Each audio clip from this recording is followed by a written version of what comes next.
takes off running, and Clay leads him, shoots through the Ocotillo, and you could tell he was hit by reaction, but all you could see was just Ocotillo shrapnel everywhere. Oh, it's really? like, you hit him, but like, we don't know. I don't know. You hit him perfect. But like, it was crazy to see just It blew up. Yeah, it's pretty cool. We're rolling. We're hot. We're hot. All right, sorry, we had a little technical difficulty. We have a rookie in the house, Omar. Shout out Omar. Shout out Omar. Hit him what up are we on supposed hit to him up call on Omar? Instagram. Young Omar? Is that what he said? It's either young Omar or Goggins Jr. Okay. How about young Goggins Jr.? That'd be your rap name? That'd be it. Yeah, there you go. So welcome back, Brady. We're live again. We're back. Again. We got the full team. Full team. Last week, Lorenzo and I had to hold it down. We held down the fort. You guys did a very good job on that podcast, by the way. If you guys, if people it. I don't listen to many of our podcasts because like we're in the conversation, but like I would say it wasn't on that one, so I want to listen to it. And you guys nailed it. That was a good subject. Did you listen to it on the way home? No, I listened to it back at my house. When you were working out, Sweaty Hat Club? Shout out, hashtag. I know, I can't listen to podcasts when I work out. I can't either. Not motivating enough? It's not or what? motivating enough. Really? No. Yeah, I can't either. I'm not at that stage in my life. I'm not an old guy. Yeah. I usually don't, a lot of time I don't carry anything. Just dead silence. Silence? Just Silence is nice. Just suffer with it. Mm-hmm. Silence is nice. But no, Yeah. you guys did a pretty darn good podcast. Thank you. I've had a lot of people reach out about it. That was a good one. Because the thing is, though, it's like, what are we? We're hunters. Yeah. We're hunters are storytellers. And tell stories of the highs, tell stories of the lows. Like, I want to hear about big bucks and first bucks and those excitements. Like, this gets me excited for hunting season, hearing about that stuff. I did re-listen, and you know what I realized? What? We only talked about bucks. Yeah. Well, I know. Because they're their oh, species, shit. man. Yeah. They're the best. Are we going to do one about first bull? Biggest bull? I mean, we could do could. that. We could at some point. Yeah, we could do that.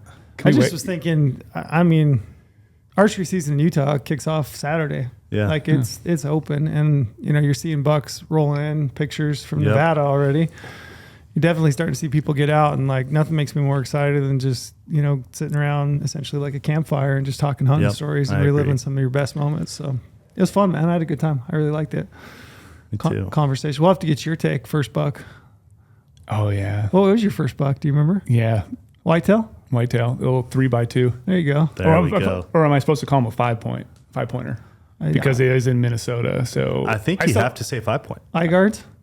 Yeah. Yeah. He was in eye guard and then just a big, I guess you call it spike after the eye guard, and then a 3-point on the other side. So 2 in a eye guard. A 2x3. Yeah. How old were you? I was 14. Shot him with my bow at 20 yards. Oh, you shot There we your go. first buck was with a bow? That was the first big game animal of my whole entire life. I didn't shoot a doe at that point. Shot a buck, and I guess we're gonna get into it for a little bit, but like I literally felt like I just killed the biggest deer in the world. Were you with your dad? Yeah, I was with my dad. We were in southern Minnesota. Tree stand or Tree blind? stand. And I kind of felt bad. I shot him, kind of hit him a little high, and he went down on the ground, and he was like still alive. He's like started crawling a little bit. So I got to knock another arrow, and I got to shoot him again. And the second shot, I hit him right in the heart. Like the first shot, I was shaking so bad. I felt really, really bad because I hit him high, but I spined him. He fell down. Do you remember the bow?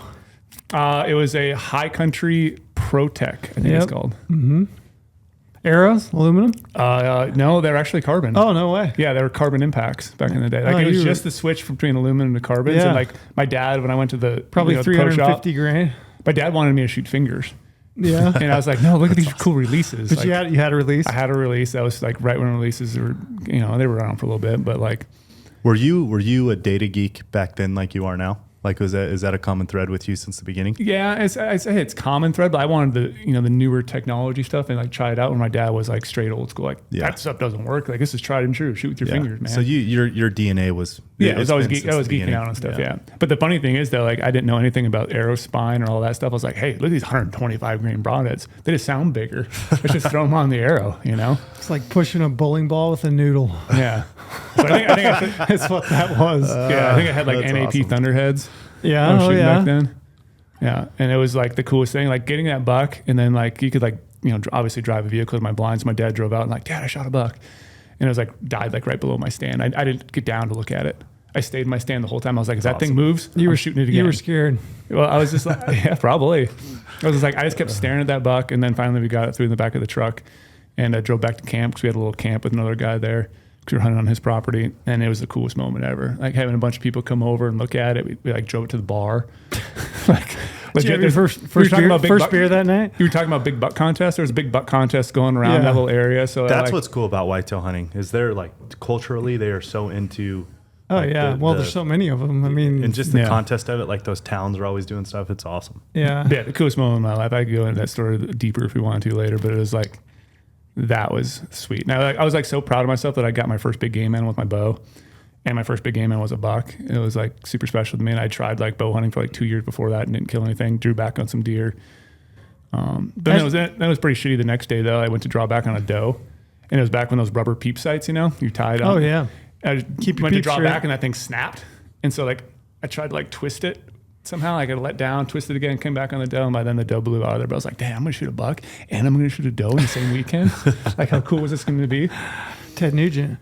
Yeah, for real. As you're talking, there's probably a lot of people that grow up on the East Coast, the Midwest. Probably a lot of their first bucks are with a bow. Yeah. Hunting from a tree stand. Yeah, because they're not typically hunting with rifles, right? Yeah, I think a lot of those states may not even have rifle seasons. Yeah, there's some of them that don't. Yeah, some that don't. Most of them are shotgun slug or archery. My whole county around my house where I grew up was a shotgun only slug. Yeah, and so besides for the ones I killed with my bow, I killed a lot of slug. You ever kill a buck with a slug? Yep, I killed 2. Open sights, or how does that work? No, you could put a sight scope on it. My first one was open sights because it was my goose gun. A Remington 870 awesome. Super Mag with some slugs. Renzo, you ever shot a slug? No, a slug out of a shotgun? I haven't either. It hammers them. Is that yeah. Like the range is definitely limited. Like it's probably way more. Muzzleloader can shoot way better than a slug gun. I mean, I haven't shot one in forever, so I don't know what the technology is now. Kick like a mule? Oh yeah, it sucks. I've never even. I never have either. Never even shot one. Why would I? Yeah, I'd have no reason either. to. I have no experience whatsoever with a slug gun. Like that's why growing up in the Midwest is super cool. Like every day I could just walk out my back door and go bow hunting, or once gun season had, I had a shotgun in my hand. Yeah, that's wild. But super cool area. Well, welcome back. We're glad to have you back. I'm glad to be here. We're going to do some storytelling again today. We're going to recap your Orcs hunt. Did I go on an Orcs hunt? I thought you did. Is that what we're doing? I mean, that's today? The picture I saw. So if it wasn't an Oryx hunt, please explain. I think the message I sent to you guys, that was the plan. So yeah. Unless you got something else you want to talk about. No, I want to talk about the Oryx, man. That was. Do you want to hit us with promo first before we get going? Yeah, let's hit us with. We got several things going on right now. Yeah, it's busy. Right now it's busy. Busy. It needs to slow down. Yeah. No, never slow down. I mean, slow down in the sense that it's time to get out in the field. Slow down a little bit. Yes. Yeah, we need to get out in the field. That's what I mean by slow down. Everything else can keep going while we're gone, but... Yeah, I don't even know what the podcast promo code is right now, but I got these 2 other ones. We still have GOHUNT's birthday bash going on right now, celebrating our 10-year, existence, GOHUNT. And that ends actually August 18th. So I believe this episode is going to drop Thursday the 17th. So you'll have at least chance. A little bit over 24 hours. Yes, you have last chance to pick up a bunch of stuff. So you get 20% off on a bunch of different things by using code birthday20. And that final price will be reflected when you go to checkout. And we have our Coos Deer Hunt giveaway going on right now. Yep. What's the deal with that? Phew. Give me a rundown. Do you guys know the logistics of it? We're giving away 2. So it's a guy and a friend, or a gal and a friend. So basically 2 hunters. Yep. 2 hunters. They're both going to hunt. So here's where I was coming from with that, right? Like if I were ever to win a hunt, we were giving away 2 hunts, 2 tags from the beginning. But if I was ever going to win a hunt, I would love to be the winner and then choose to bring a buddy, my dad, my brother, whoever it is, like my hunting partner, right? We just released that film Common Ground talking about hunting partners. Yeah. Like I want that person in camp with me, especially when you're crossing borders, going to another country and a hunting camp. Like it'll be awesome to have, your partner there, your hunting partner there. Yep. So we're giving away 2 tags. One winner will be drawn and then they get to bring a hunter of their choice. Yeah, it's pretty sweet. And it's a free-range Coos deer hunt in Mexico on a pretty sick ranch, I've heard. Yeah, it's incredible. Like I said, in the promotion video for this hunt giveaway, when I went down there for the first time last year, when I was down there with Phil Kramer and Jay Scott, like the whole time I'm going, this place is absolutely incredible. Mm-hmm. Like we've got to do something. I got to share this with people. Like this is unreal. I love hunting Mexico in general. Mexico is an amazing place to hunt in January, February. This hunt will be in February, first week of February. And dude, there's nothing like the Sonoran Desert that time of year. Nothing like it when you're going after Coos deer and man, it's awesome. What do you expect from Coues deer hunt? Like if you've never hunted Coues deer, you think, why should somebody be interested in Coues deer? The most Western hunt there is. It's so Western style. Big glass, spot and stock, looking over a lot of country, looking over a lot of animals, trying to pick and choose, making decisions. Should we go after that one? Can we find something bigger? It's just all those things that happen in a Western hunt that makes a Western hunt so fun. That is like the epitome of Coues deer hunting down there specifically. And then they're a cool animal. I think they're an amazing animal. Yeah, I never quite understood the draw to them until you've done it, and you start seeing Coues deer bucks, and you're picking them up, and just like you're saying, it's the style of hunting. You're spending a lot of time glassing, covering country, and they're a really cool animal. It's the most Western hunt there is. We had a comment on Instagram. Did you guys see this? Why the hell would you guys do a giveaway for such a little shitty animal? Oh no, I didn't see that. that. I saw like, dude, you've never Coues hunted. Like these things are the coolest little things on planet Earth. I think they're cool, and typically anybody that I've ever talked to that's never hunted them, and then they go on a Coues deer hunt, they come back being like, "Oh, I totally get it." Yeah, I get why people from Arizona, go to. They hunt Coues deer every year if they can, and then I see the draw of so many people going to Mexico to hunt them. And if you want to be a better glasser for every other species, you hunt Coues deer. Oh, buddy! If you can be proficient at glassing a bunch of Coues bucks, like you will be a stud when you're glassing other animals. Those little bastards are hard and that's to a January find. hunt. I mean, it'll be first week in February. I mean, where else would you want to be other than Mexico in February? It's pretty daytime baller. Highs are what, 60, 70 maybe? Yeah, 65, sunny. Cool nights, sunny. 35, 40 in the morning.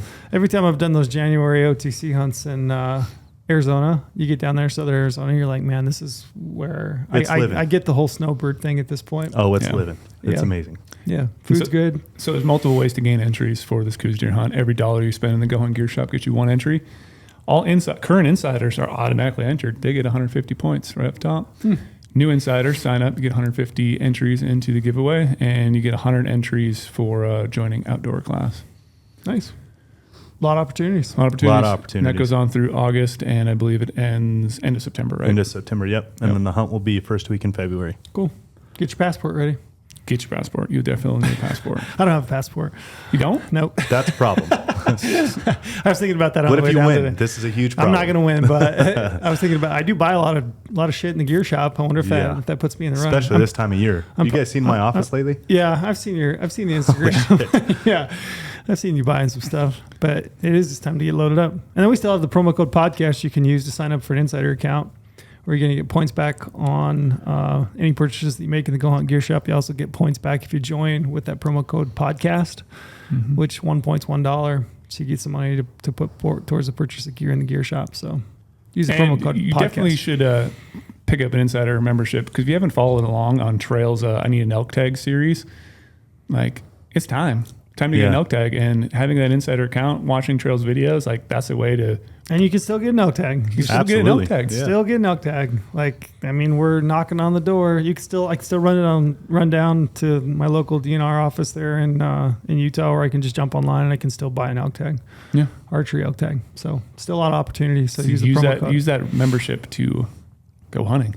Yep. Dive into some maps. So let's dive into Oryx hunting. Oryx. Orcs. Such a cool animal.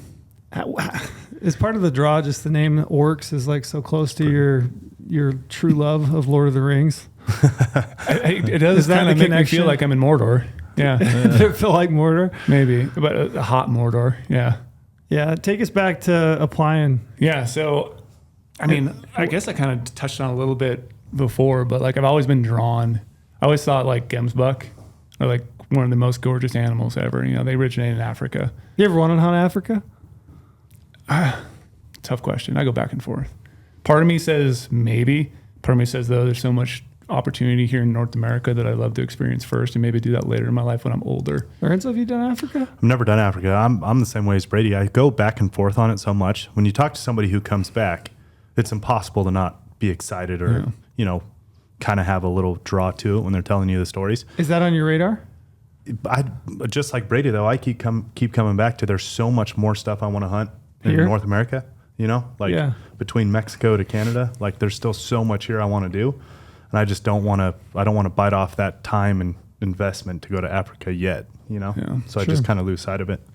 Someday though, but I always thought like Gemsbuck though are the most gorgeous animal of all time. Like you see their face, you see their horns, you see all the coloring on their legs, the belly area, like it's that classic animal. So I've always seen it my whole life. Like I was thinking about the other day, like sitting down with my mom and dad back in the day, like watching like Discovery Channel or Animal Planet, and you see all these like crazy stuff from over there.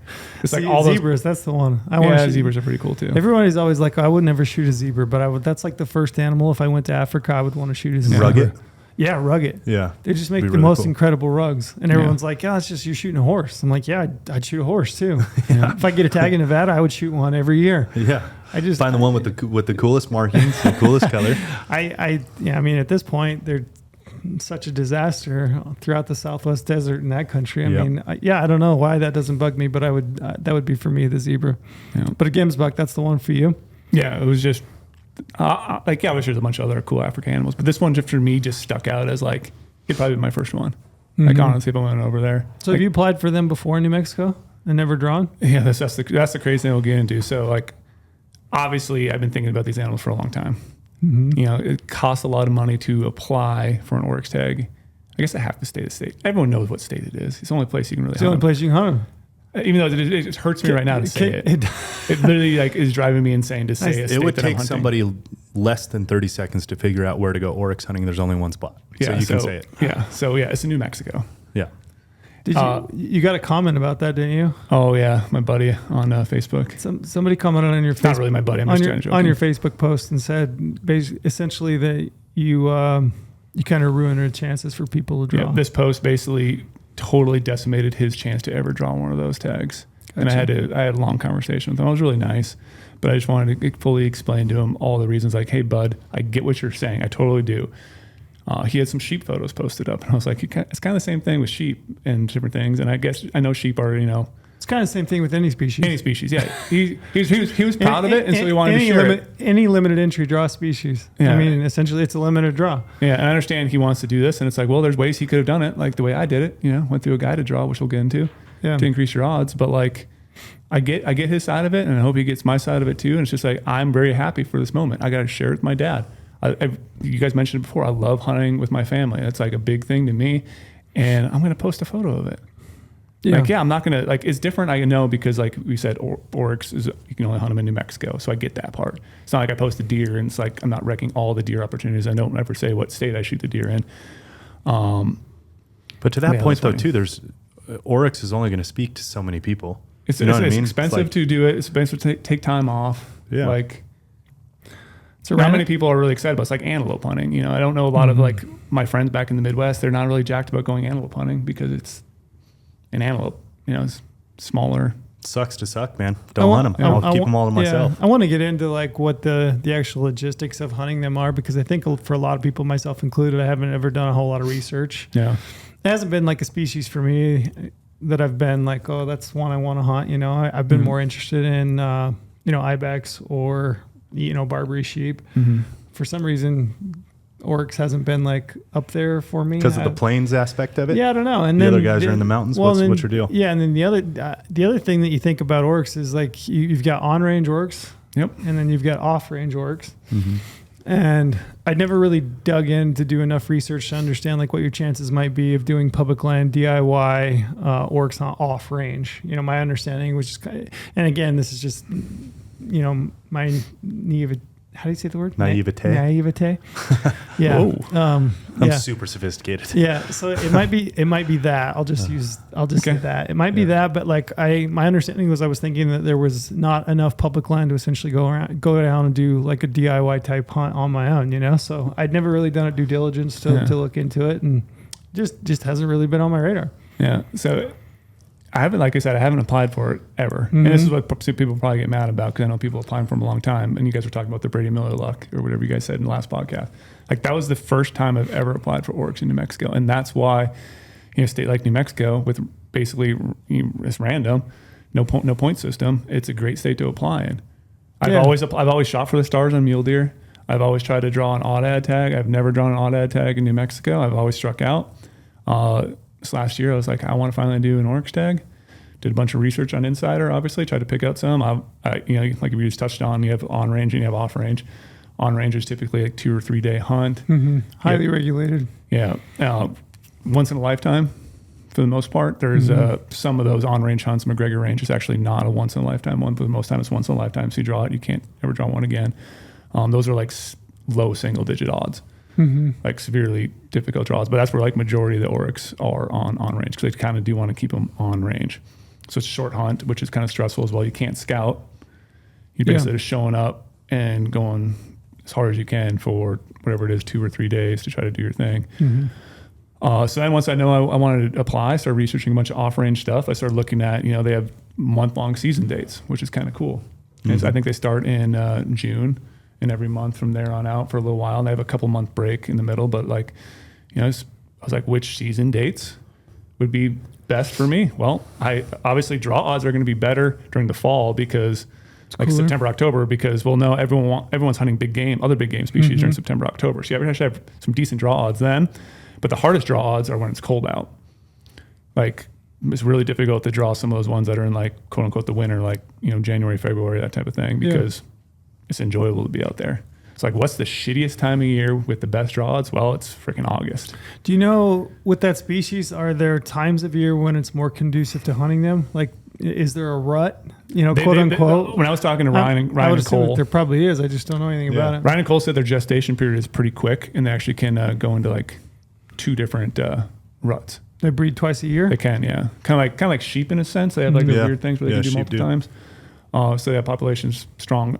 But like, I think coming up here quick was like going to be an potential Oryx rut during the hot part of the year. So there's not really any difference between hunting them later in the year? Talking to them, more animals available. It's just cooler out, so you can hunt harder and hunt all day. There's no migration aspect to an Oryx? Nope, no migration. It's flat, desert land, super, super flat. And so, like I said, I did all the research, figured I wanted to do an off-range hunt, and wanted to increase my draw odds. And, I have some good friends who own an outfit, Blackhorn Guide Service. So reached out to them, asked if I could, put in the guided draw, which the guided draw is going to give me a little bit better odds. So I have to be contracted with them, don't hunt with them. And, Cole and Ryan, we've had Ryan on the podcast a bunch. And those guys are absolute studs. You've hunted with them. And so we started planning, and I was like, I'm going to apply for Orcs. Didn't expect the draw. And you and I Trail were actually on our Aoudad hunt. Oh, that's right. In Texas. Yeah, that's right. And I we were sitting up there on the mountain. We actually had service this one spot. We both had just killed. We both had just killed our Aoudad. And I couldn't remember my New Mexico password. Yeah, that's right. I checked mine. Mine were all red. Yeah, so I could not remember my freaking password, and I didn't have it saved in all my like password saving things. So I was like, well, I guess I'm not going to know if I drew, which sucks. And all of a sudden, like the next morning, I got a text from Ryan. He's like, holy shit. He's like, you drew Oryx and you drew deer. Like those are the only 2 I applied for last year. So I went 100% New Mexico, which is pretty freaking crazy. Yeah. So for those of you that don't apply in New Mexico, when you get your draw results back, you go into your account and you look at the hunts that you applied for, and they're kind of listed out in a graph and a table. And if you didn't draw, it's red. It's red. The whole thing's blocked out red. If you did draw, it's blocked out green. So it's pretty quick. You just look down the list. If they're all red like mine were, I mean, you're disappointed the rest of that day. But you had yours was a bad experience. Mine was a phenomenal experience. Yeah, but Brady was 2 for 2. I was 2 for 2, and I was like, shit, I should have applied for more tags in New Mexico. But it's expensive because you got to front all that money. I drew a desert bighorn sheep tag in New Mexico. So, do you remember that year? Did you apply for everything or just desert bighorn? I applied for desert. I applied for deer and elk. Gotcha. So you were I drew desert. You were into it a fair amount. Yeah. Yes, I was. Yes, I was. That's like one of those clearly things. Worth it though. Yeah, clearly worth it. That's one of those things you see results, and there's like it's a double-edged sword. You're like, well, there went, however many grand, that I've got to figure out how to come up with, but I get to go hunt sheep. So just but I was in my mid-20s and I was hunting desert bighorn sheep. Like it was crazy. Yeah. Super cool. Yes, we found out results on the mountain, which I thought was really unique. And I didn't even look yet. And I'm like, I'm already excited about taking an Aoudad in Texas, and now I have this hunt coming up that I guess they're planning for again. So it was like Mr. Exotic, right there. I know, Mr. Exotic. It's a crazy year, and like, dude, deer went out the window real fast. No longer he's no longer Mule Deer Jesus. He's Mr. Exotic. Exotics and That could be your male exotic dancer named Mr. Exotic. You come out with, but the thing that always is funny though, you never know what tags you're going to draw. And that's why like, that whole, like we talk about all the time, the multi-state strategy, applying for everything. And that's what this year, like I'm just riding a crazy high the last like 2 years of drawing a lot of tags, having the points for tags, being scrappy and doing OTC, but like it pays off. Like I don't know if it's bad to say, but I've already killed 4 big game animals by August. Yeah. In 2023, That's not bad to say. That's when you have a strategy, you will start to hit your streak because you've been planning and preparing and kind of have it all staggered. I mean, you're just in it right now. You're in your streak. I'm in the streak and I have a lot of points in other states still. Like I've set myself up to draw a lot of tags. And I don't always expect to draw, a metric ton like I have the last 2 years. But one or two. Yeah. So you just said you've killed 4 big games before August. Yeah. And you still have tags going in. I also have a ton of tags left. Do you have any reservations about that? Does it make you feel any sort of way? How do you feel about it?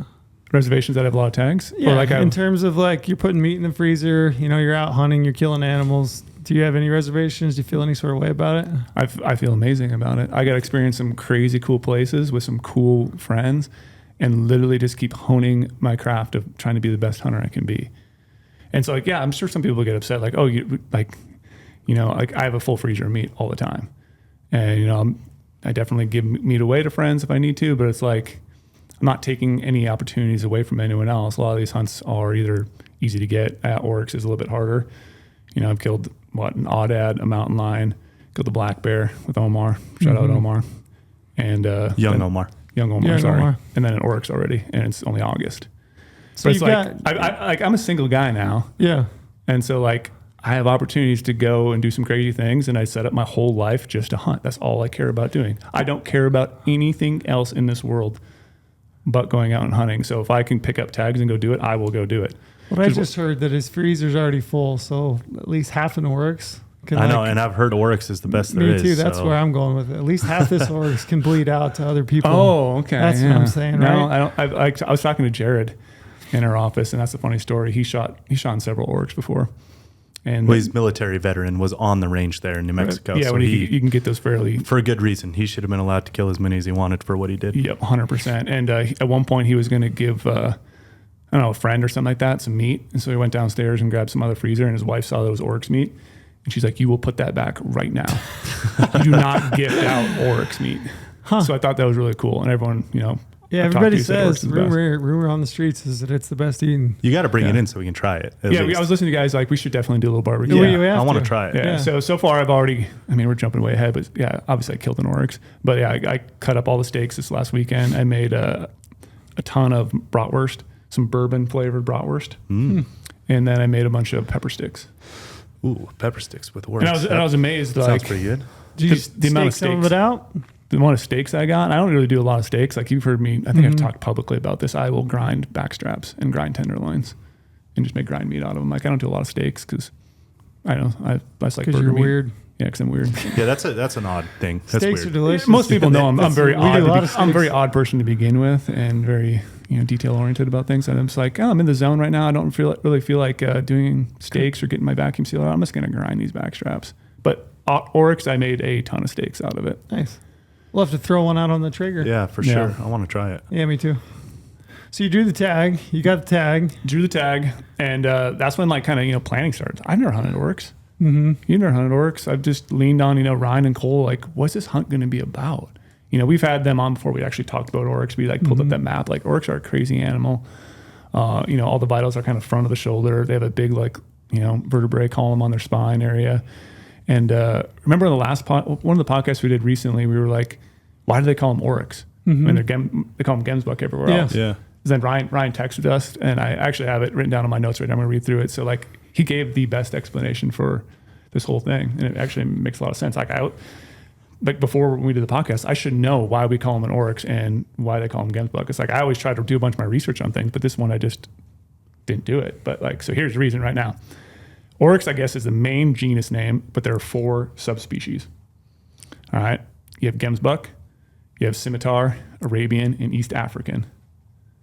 So there's different subspecies of Oryx. They're all different visually, but basically, besides for coloration, they're kind of the same. Scimitar is the white and orange. I think this is the white one, yeah. Again, we should... If I'm correct. I I don't You know. got me. Yeah, But that's like, the only one. That's the only one I recognize Yeah, with scimitar. It sounds right. so there's 4 of them. And so I was like, well, still, why do we call them Oryx over here and they're Gemsbuck over there? It's like Aoudad versus Barbary sheep in a way, you know? Like you hunt in Texas, it's Aoudad. You go in New Mexico, everyone calls them Barbaries. And so here's the explanation. New Mexico Oryx are Gemsbuck Oryx, but we just call them Oryx for a reason known only to me as quote unquote, because that's just what we call them. Which I thought was a great So they're definition of my mind. Gemsbuck. Yeah, they're basically a Gemsbuck. Gemsbuck Orcs. And supposedly the Gemsbuck are the largest and most common of all the 4 Oryx Right. genuses or species. So if you bring them over, you might as well bring the biggest, right? Might as well bring the biggest one, yeah.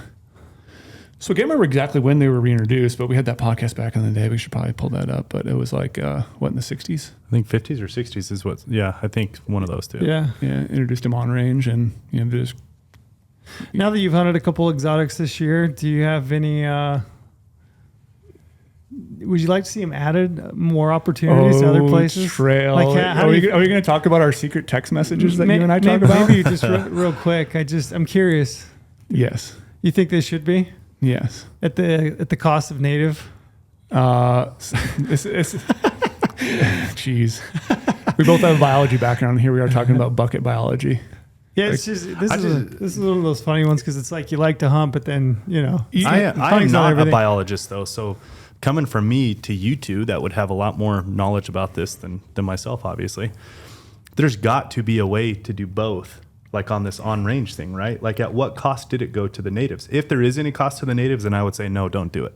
Yeah. Yeah. Like that would be my clear answer. Is if there is a cost to statistically pronghorn? significant amount of a native like Negative effect. yeah, Yeah. then I wouldn't do it. But isn't there a way to do both? There's got to be a Maybe. way to do There's both. probably some mountain ranges. Trail and I talk about this one little mountain range area, Canyon country thing that would look great for Aoudad. It would be great for Orcs. We always joke when we go through there, like, oh man, just think of this terrain right now that we could have some. I just think they're such cool animals and they're such a fun opportunity to hunt. And I think it's really cool that New Mexico, did that. Yeah. I love the Yeah. fact that they exist in New Mexico. I don't want it to be at the cost of native wildlife. No, you can't and, ever do that. You know, but there's a lot of places you could probably drop them in there. But yeah, I just was curious as to if you had any thoughts about it. I do have a lot of thoughts. That's like, and to me too, it's like, okay, we live in a state that you can't get a lot of tags. Like, how fun would it be in some of these mountain ranges if we reintroduce some? Obviously, again, not at the cost of natives, but like, let's just get rid of a bunch of those feral horses everywhere and put some stuff where we can actually, do some hunting on it. Well, that one's a pretty straightforward cost to native wildlife. Like it's Yeah. pretty Wild horses are apparent what terrible. wild horses are doing, Yeah, it's and they're not terrible. wild horses; they are introduced horses. Yeah, they're feral. So but it's tough. Like, it's like any introduced species. Like, you look at like different things like up in Montana and Flathead Lake, they introduced lake trout for a certain reason. And then it, now it's impeding all the, endangered bull trout. So like it was introduced for a certain reason for sport fishing and for other causes. I can't really remember now. My biology background just kind of gone. That might be one of these things that's just kind of a pipe dream and fun to talk about, but Yeah. in reality, probably not. Yeah. And Ryan and Cole were talking about like, Oryx were introduced to, what's it called? Creosote or some like vegetation out there that's non-native that was from Africa in New Mexico on that area. And so that's why they kind of introduced them to the on range, was to control this vegetation. But then once they got You're introduced talking there, creosote bush? yeah, Is it non-native? non-native. And he was saying then they obviously preferred something else. Like there's all these other vegetations. Yeah. Do they Isn't might- the buffalo grass that they African as well? That they migrate. I don't know. Buffalo. Buffalo, Oh, you got buffalo me. grass, or whatever. Cheatgrass. Cheatgrass. That one is. I don't know. It's in Mexico. I don't know buffalo grass though. So it's like, yeah, you always introduce something to try to control something, and then they end up preferring something else. So it's like, okay, now we just have these animals here. But like, I don't know. Like you said, it'd be sweet to have Yeah. more animals to hunt in other places. But Did you gauge much maybe I'm putting the cart before the horse, getting down the road too far, but do you have any kind of gauge on what populations are like? I mean, that's tough to say in a sense. Off-range hunts are tough. So I obviously had the off-range hunt. It's tough. It's a grind. Just not many animals? There's not many animals. And there is, but it's also not very conducive to glassing and finding said animals. Like a lot of times, like they were joking, like usually go on, even on, because they know where to go, like Ryan and Cole, like this is their living, is guiding on, they do a lot of other guiding for other species, but like they know Oryx. And they said, yeah, we could be done the first day, we could be done in 48 hours. And we took it to day 5. just grinding it out. Yeah, I was passing a bunch of Orcs, which we'll get into, which people say you should never pass an Oryx. I wanted a giant. But it was a hard hunt. I don't think there's a lot off range. Don't quote me on it, but it's like they can go anywhere. Like you don't know where they're going to be, and there's very easy terrain for them to hide, and it's so flat you can't really glass it. But on range, there's definitely just a higher population of them in general. I don't know what the total population numbers would be, but probably that's why on range is only like a 2-day or a 3-day hunt. So when you say that when you said that they know where to go, there obviously must be areas just like any animal that they prefer. Yep. Right. Yep. Gotcha. Did you get a sense of that? Like as you were out and you're covering country, you got a better idea of what to look for in terms of vegetation, terrain. Yeah, but that's what's crazy though too. Like we had 2 different kind of terrain types that we kind of hunted. There was some flat stuff, and then some other stuff with some more like kind of rollers with some acatillas on it, and they were in both to a bigger degree. But the bigger bulls were obviously they're kind of by themselves, and so like you could just be glassing just looking for one animal in one area. That was kind of made it difficult. But other areas that they had some cows and some other stuff, like they were grouped up with. I think the biggest herd we saw was like 8 total. But I definitely think though, like you're saying, like you just didn't know what the public land opportunities were. So kind of why you never do. If you wanted to go and do an off range hunt, you're doing it by yourself. I think like with our knowledge of how to find animals and like, once you get down there and try to figure out that terrain, like you definitely do really well. Doable? I think it's 100% doable. Public land? Yep, public land. Enough public land to There's hunt? enough public land to hunt. Did you ever find that you were, impeded or essentially locked out areas that you would like to, or that look good that you couldn't hunt because of private? No, never private issues. Just, dealing with some of the, on range stuff. Like you can't hunt on range. Sure. So you get to some of those areas. And you How close to the range do you think you were hunting? You don't want to say? I don't want to blow up an area, Sure. but like you definitely, some of the areas you're, hunting the border fence. Okay. Other areas you're way away from it, checking things out. But it's like, you have to keep that in mind at all the time. And sometimes it's just hard to know. See as well. any aliens? See an alien. Did you see any aliens? No. Any green eyes? Any weird floating objects? No. I Flying saucers? asked if we can go to Roswell. I really wanted to make a trek over to Roswell. Me too. I've never been. You ever been to Rachel, Nevada? Yeah. Yeah, pretty cool. Yeah. The Alien Inn? Yeah, it's pretty cool. So no aliens then. No aliens. That's where I always go to when you think military base out in the middle of the desert. Yep. It's like, did you see any aliens? I mean, no, but I wanted to. Yeah. I mean, the government's saying they're here. Yeah. Just so you saying. get down there first day, you meet those guys. I mean, do they kind of lay out what the hunt is going to look like for you?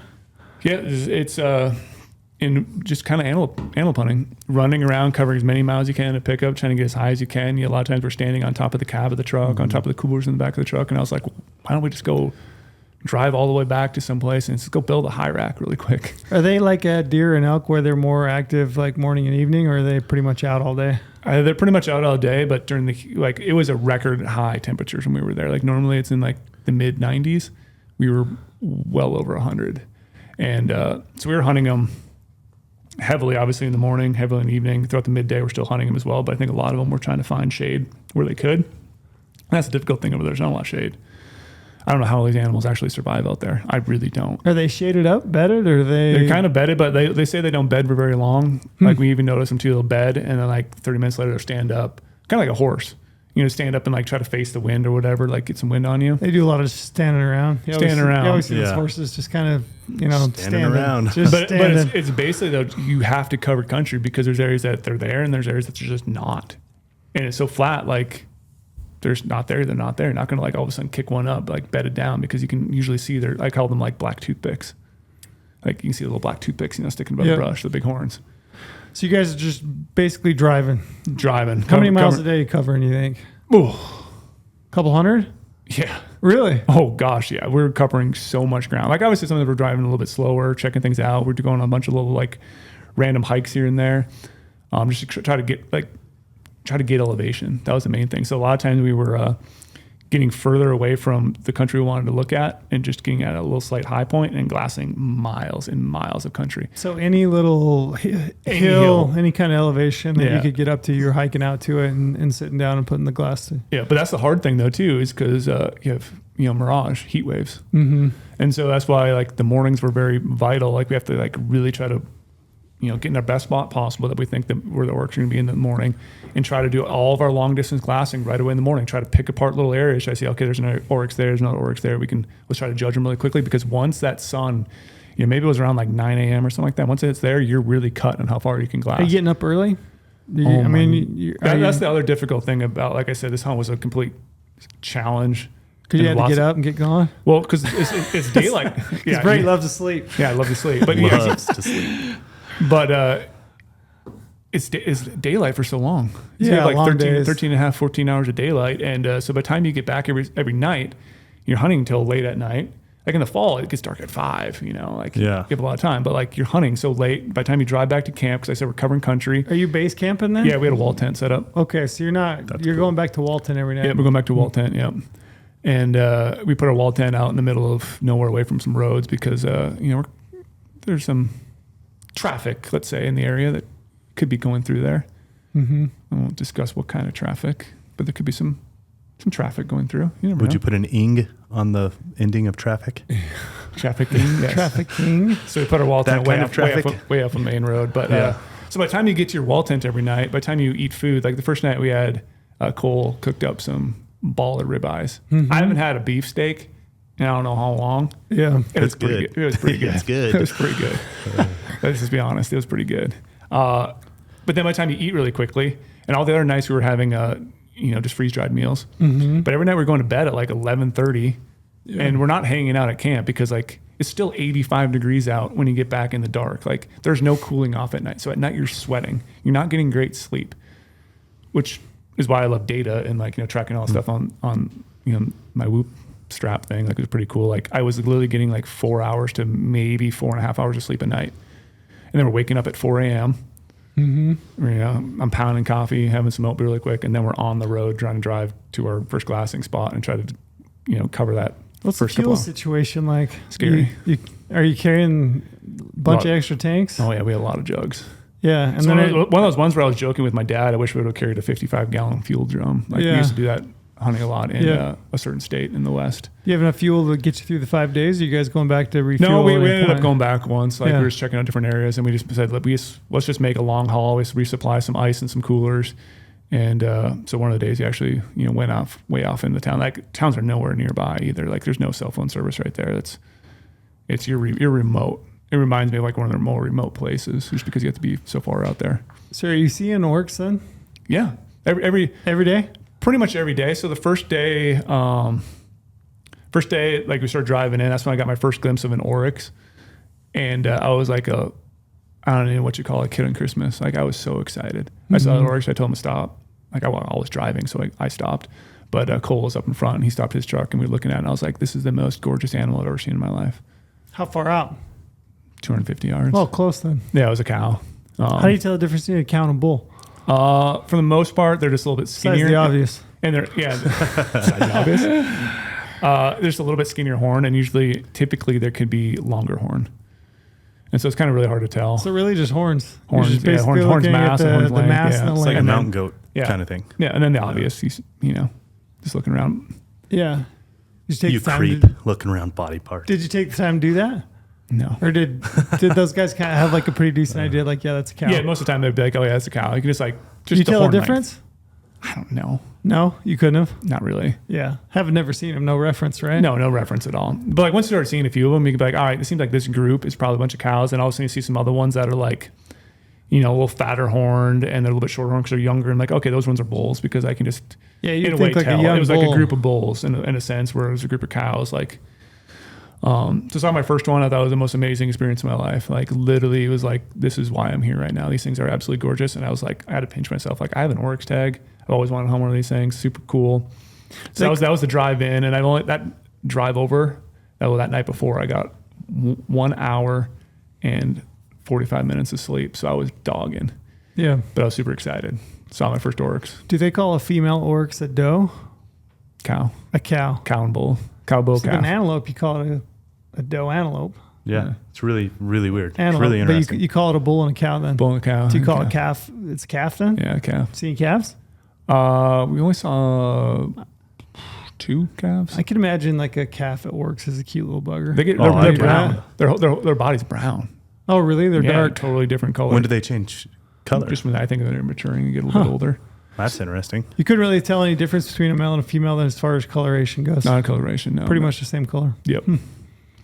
Interesting. And so it was crazy, like you're saying, like that first day, like how many orcs we're seeing. The first day we hunted him, and we only saw 2 orcs that entire day. Mm-hmm. I passed up the bull that I ended up killing on the second to last day. Saw him right away that first full day of hunting.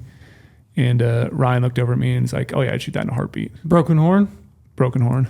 But the thing is weird though. Everyone always says broken horn. Like I heard you guys talk about broken horn on another podcast. Like I don't know if my bull would be considered a broken horn bull if you had the broken horn only hunt that's on range, because broken horn only has to be at least 25% or more broken on the one side. So it's not just any chip brokenness. It's like a certain measurement on the horn, like wherever the longest one is, that other one has to be 25% or more to be considered a broken horn on a broken horn only hunt. And mine wasn't a broken horn only hunt. It's either sex, anything goes. Yeah. But like, yeah, when I saw that, I wanted to pass it up because I wanted, both of them intact. I wanted a giant old bull. And someone even commented like, "Oh, you said you were going to try to shoot a giant trophy and you ended up not shooting a giant trophy." But my bull is still a giant trophy, but it's just broken. And it was first day, and the mass was incredible. They're both like, "Wow, we've never," Ryan and Cole both said they've never seen a bull with that much mass. So you saw that bull opening day? First day, yep. First day, right in the morning, probably 7:30 in the morning, glassed him up. Yeah, that's a little easier to pass up. Yeah, it's like we had a whole giant hunt ahead of us. You know? Like everyone always says that saying is, "Oh, you never pass something the first day, shooting the last day." I will pass something on the first day all the time and shoot on the last day because, again, that's more hunting experience I get. That's more time with my dad. I'm hunting with my dad. My dad traveled a long way from Minnesota to be there. I've never hunted orcs. I want to soak it all up. Why would I want to tag out right away there without having to look at the species? I want to enjoy hunting those species. I want to immerse myself in hunting a new terrain and new animals and hanging out with my friends. Did you get the sense that if you passed that bull up and talking to those guys that have hunted them more, that you could probably find that bull again? No. They said that was like one of the cool things. Like So you see an Oryx, you're probably not going to see that Oryx again. Gotcha. So if you're really excited about it, you better shoot it. Because they're so what will be the term, nomadic. Mm-hmm. They don't really kind of hang out in the same area day after day. Like they will cover country. Like they don't need a lot of water. And even though that has vegetation there, but I don't think they really have a home range. They'll just cover country. Like they'll just be gone. And these aren't antelope at all. Yeah, so that's the only that's one of the big differentiators from the other animals. So like we saw that, and they're like, Ryan's like, "I would shoot that," but he's like, "I've also shot, he shot a couple other orcs before, like a big clean horn. He shot a really goofy one. He's like, that Oryx is amazing. Look at the mass on that thing, and look how long the other side was. Like, and the other one that's broke, it didn't break till way high up on the horn. It's not like it's broke way down below. But he's like, I guarantee we'll find more Oryx, So I was like, yeah, I'm happy to pass this one up.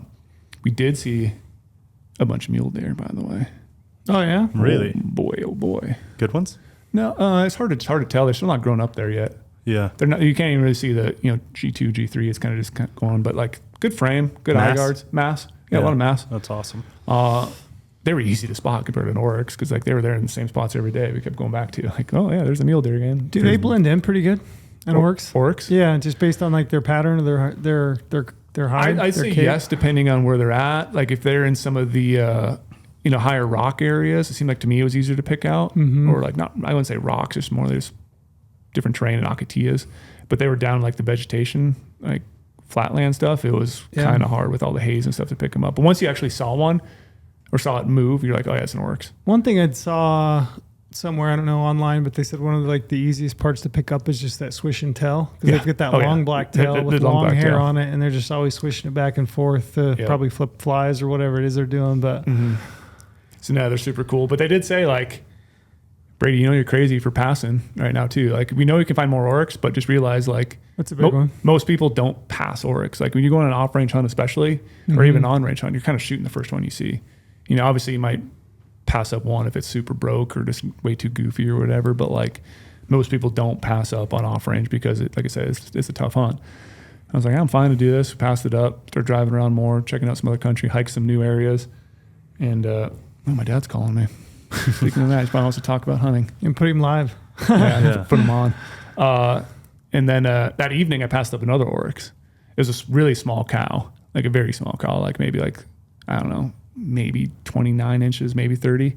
What's a big Oryx? 36. Okay. 35, 36. We had heard a rumor.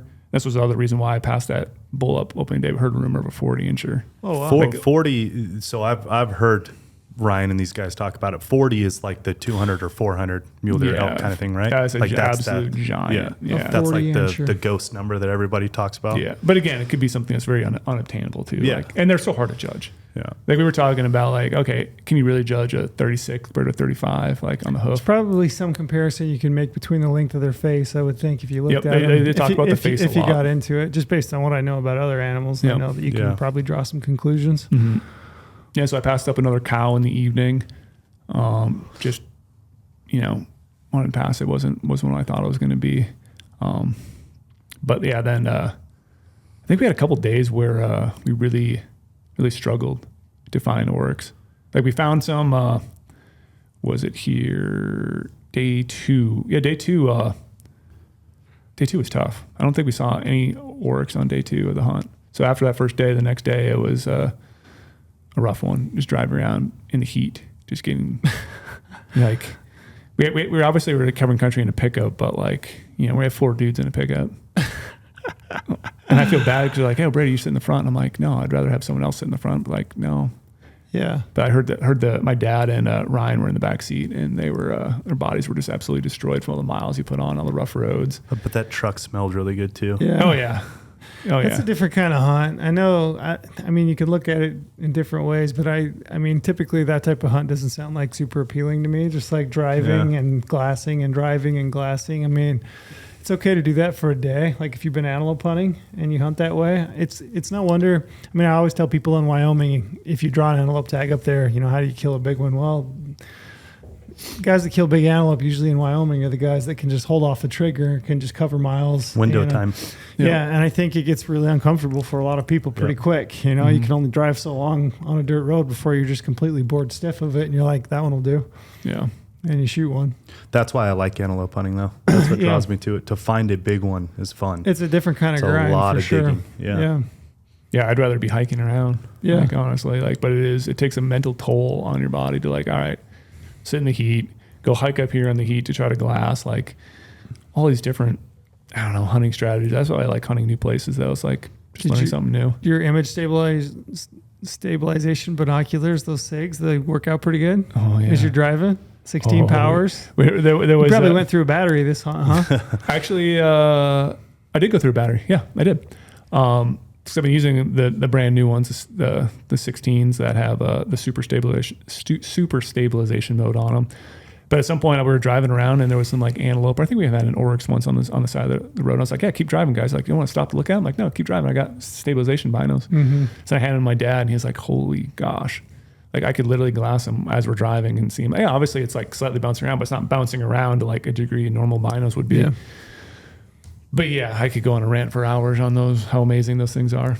Like I've said before, people will sell their Swaros, and if you actually picked up those, you'll realize how big of a game changer it is. And I know I'm saying that, it sounds like a strong statement, but I fully believe in it. I believe that. And no one's paying me. No one's paying me to say that either. No one's paying me. I believe that you believe in that. Okay. I'm not. It's I'm not come there across yet, clear. but- I'm really excited to use mine. Yeah. Should have been using them already, but well. So day 3, you're on day 3. Yep. I missed part of day 1 too. We had a giant rainstorm. Oh, gotcha. Yeah, that's right. What Ryan was saying. Flash flood. A New Mexico hurricane. Ah. So it was kind of a desert hurricane. He was describing it. But yeah, it flooded everything. Everything was flooded. Every road, every ditch. It rained for probably over an hour. And driving on the roads, everything all of a sudden became a pond. You're putting in 4-wheel drive, trying to drive through all this stuff. It was pretty insane.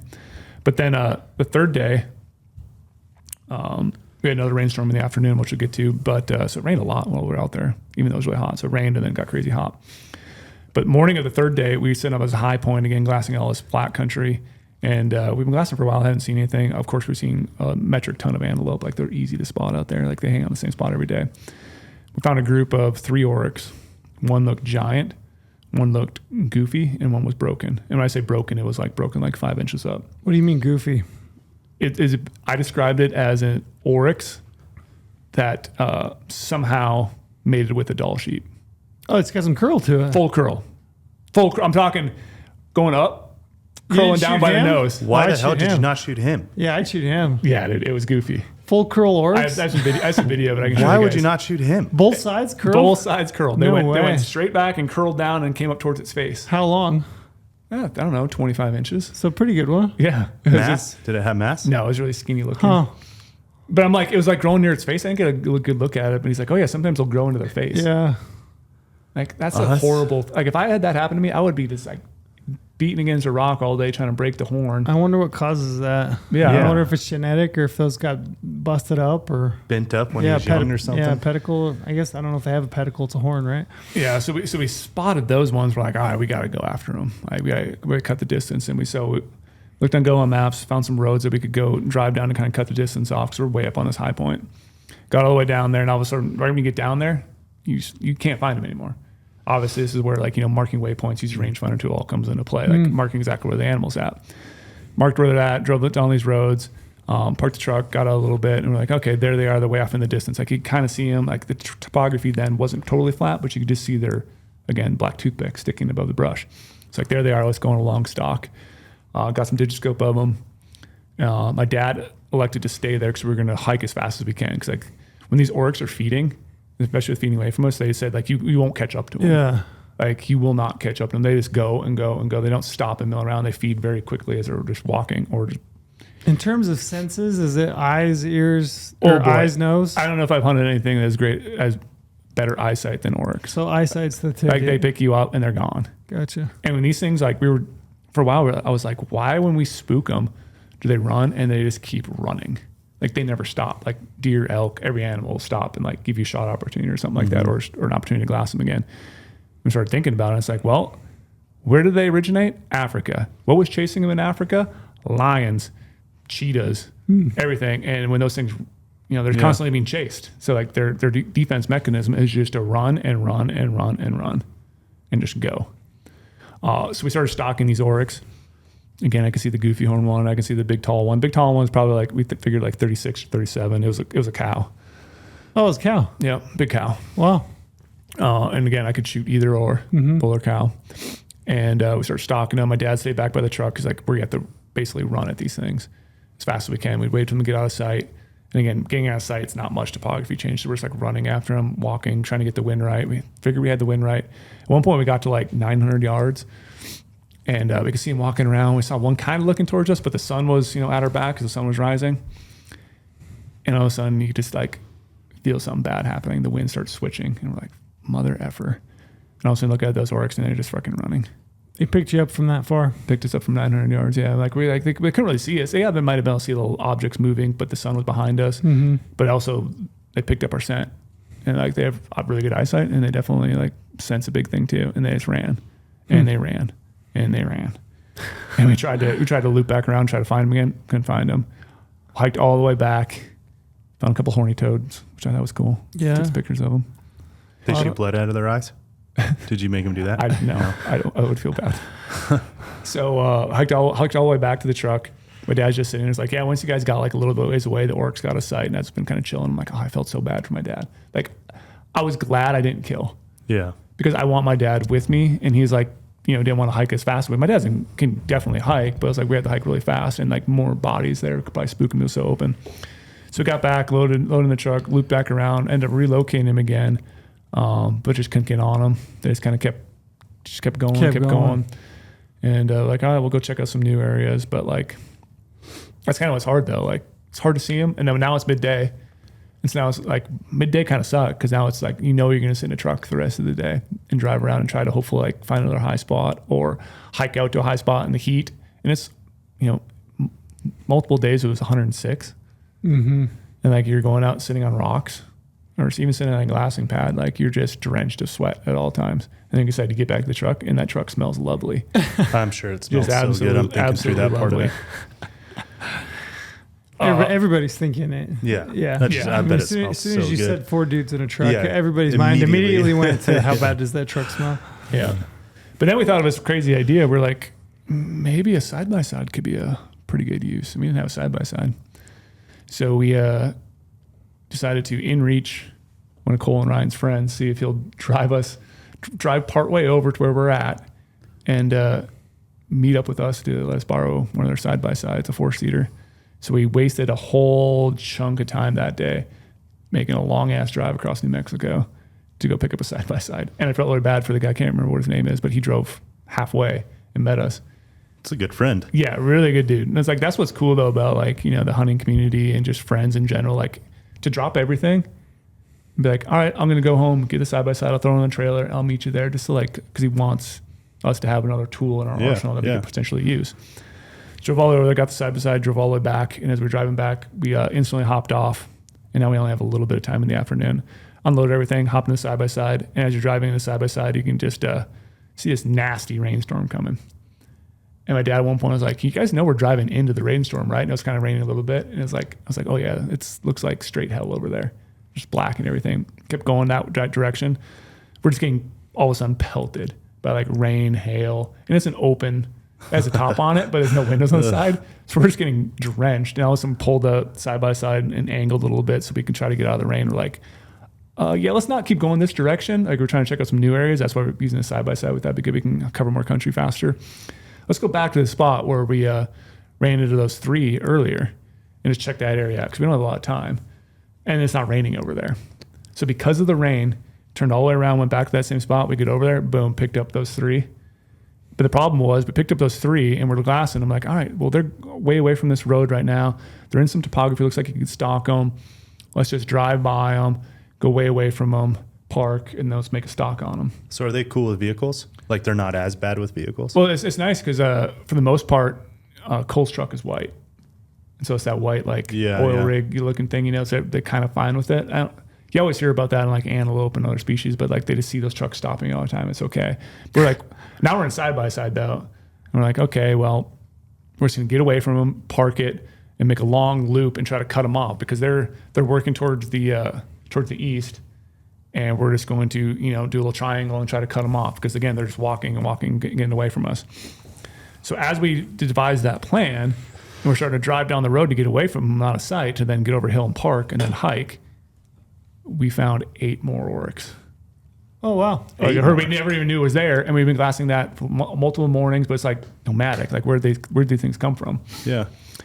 And we're looking at them. These things are close, like really close to the side-by-side. And we're all like, are they even big here? Like, should we make a stock on it quick and try to shoot one of them? Like, what's going on? But we're like, that one over there, the one from this morning, that big cow, we know she's big. Like, let's just leave these be right now because they're not really paying attention to us. And go try to stalk that big cow. And if need be, we can come back. But we gave them a look, right? You looked at we gave them a quick look, but we never put the spotter on them. But they were like, yeah, they're big, like maybe 34 inches. Like a couple of these ones were, a lot of smaller ones. We didn't know if one was at that level, that big cow. That big cow was big, like definite shooter all day, every day. She's like, well, now we're in a pickle here. Like, you know, we got these Orcs. We don't want to put a lot of time on them. We know those ones right now are killable if we hurry. So we got all the way. We're like, bird in the hand, Brady. I Two know. in the bush. Bird in the hand. You ever heard that saying? Yeah. Well, all right. Just want to remind you, just in case you forgot. But again, you know, like I said, I am looking for a mature Oryx. Sure. I am definitely, you know. You might not ever get to hunt them again. Might never get to hunt them again. So I don't want to. According to your buddy on Facebook, probably never again. Probably Never again. Yep. Yeah, I took the opportunity away from him. So we decided, well, let's go after this cow. She's a good spot. We try to go over there, and of course, as she's working her way to the east, they decide to turn around and go the opposite way. Well, going the opposite way eventually is going to get to an area we can't hunt, and that got spoiled almost instantly. We're like, well, shit. Now we lost that opportunity at that big cow. Like if we would have hurried, if we wouldn't have spent so much time, like kind of looking at that other group, we could have done a original plan, parked it, and then ran over there and tried to put a stock on and get a shot. But these things are just random. They just do whatever they want to do. So this Orcs just spun around, walked away from us, and we're like, well, now we got to go back for the other ones. Now we hike all the way back to the side-by-side, hop in it. Now they're way off in the middle of some flat country. We're like, I don't think it's fun. At least you're in the hunt. This whole afternoon. Now we're into them. Yeah, the whole afternoon you're essentially spotting stock. I mean, you're in them. Yeah, we're in them now. And so we loop back around. We find them again. And we're like, all right, they're there. Like, we maybe could go after a stock on them. The wind's going to be kind of horrible, super flat. We're going to be seeing the whole entire time. Some of them are already looking at us from a side-by-side from a long ways away. We elected to just watch them. and try to pick them up the next morning.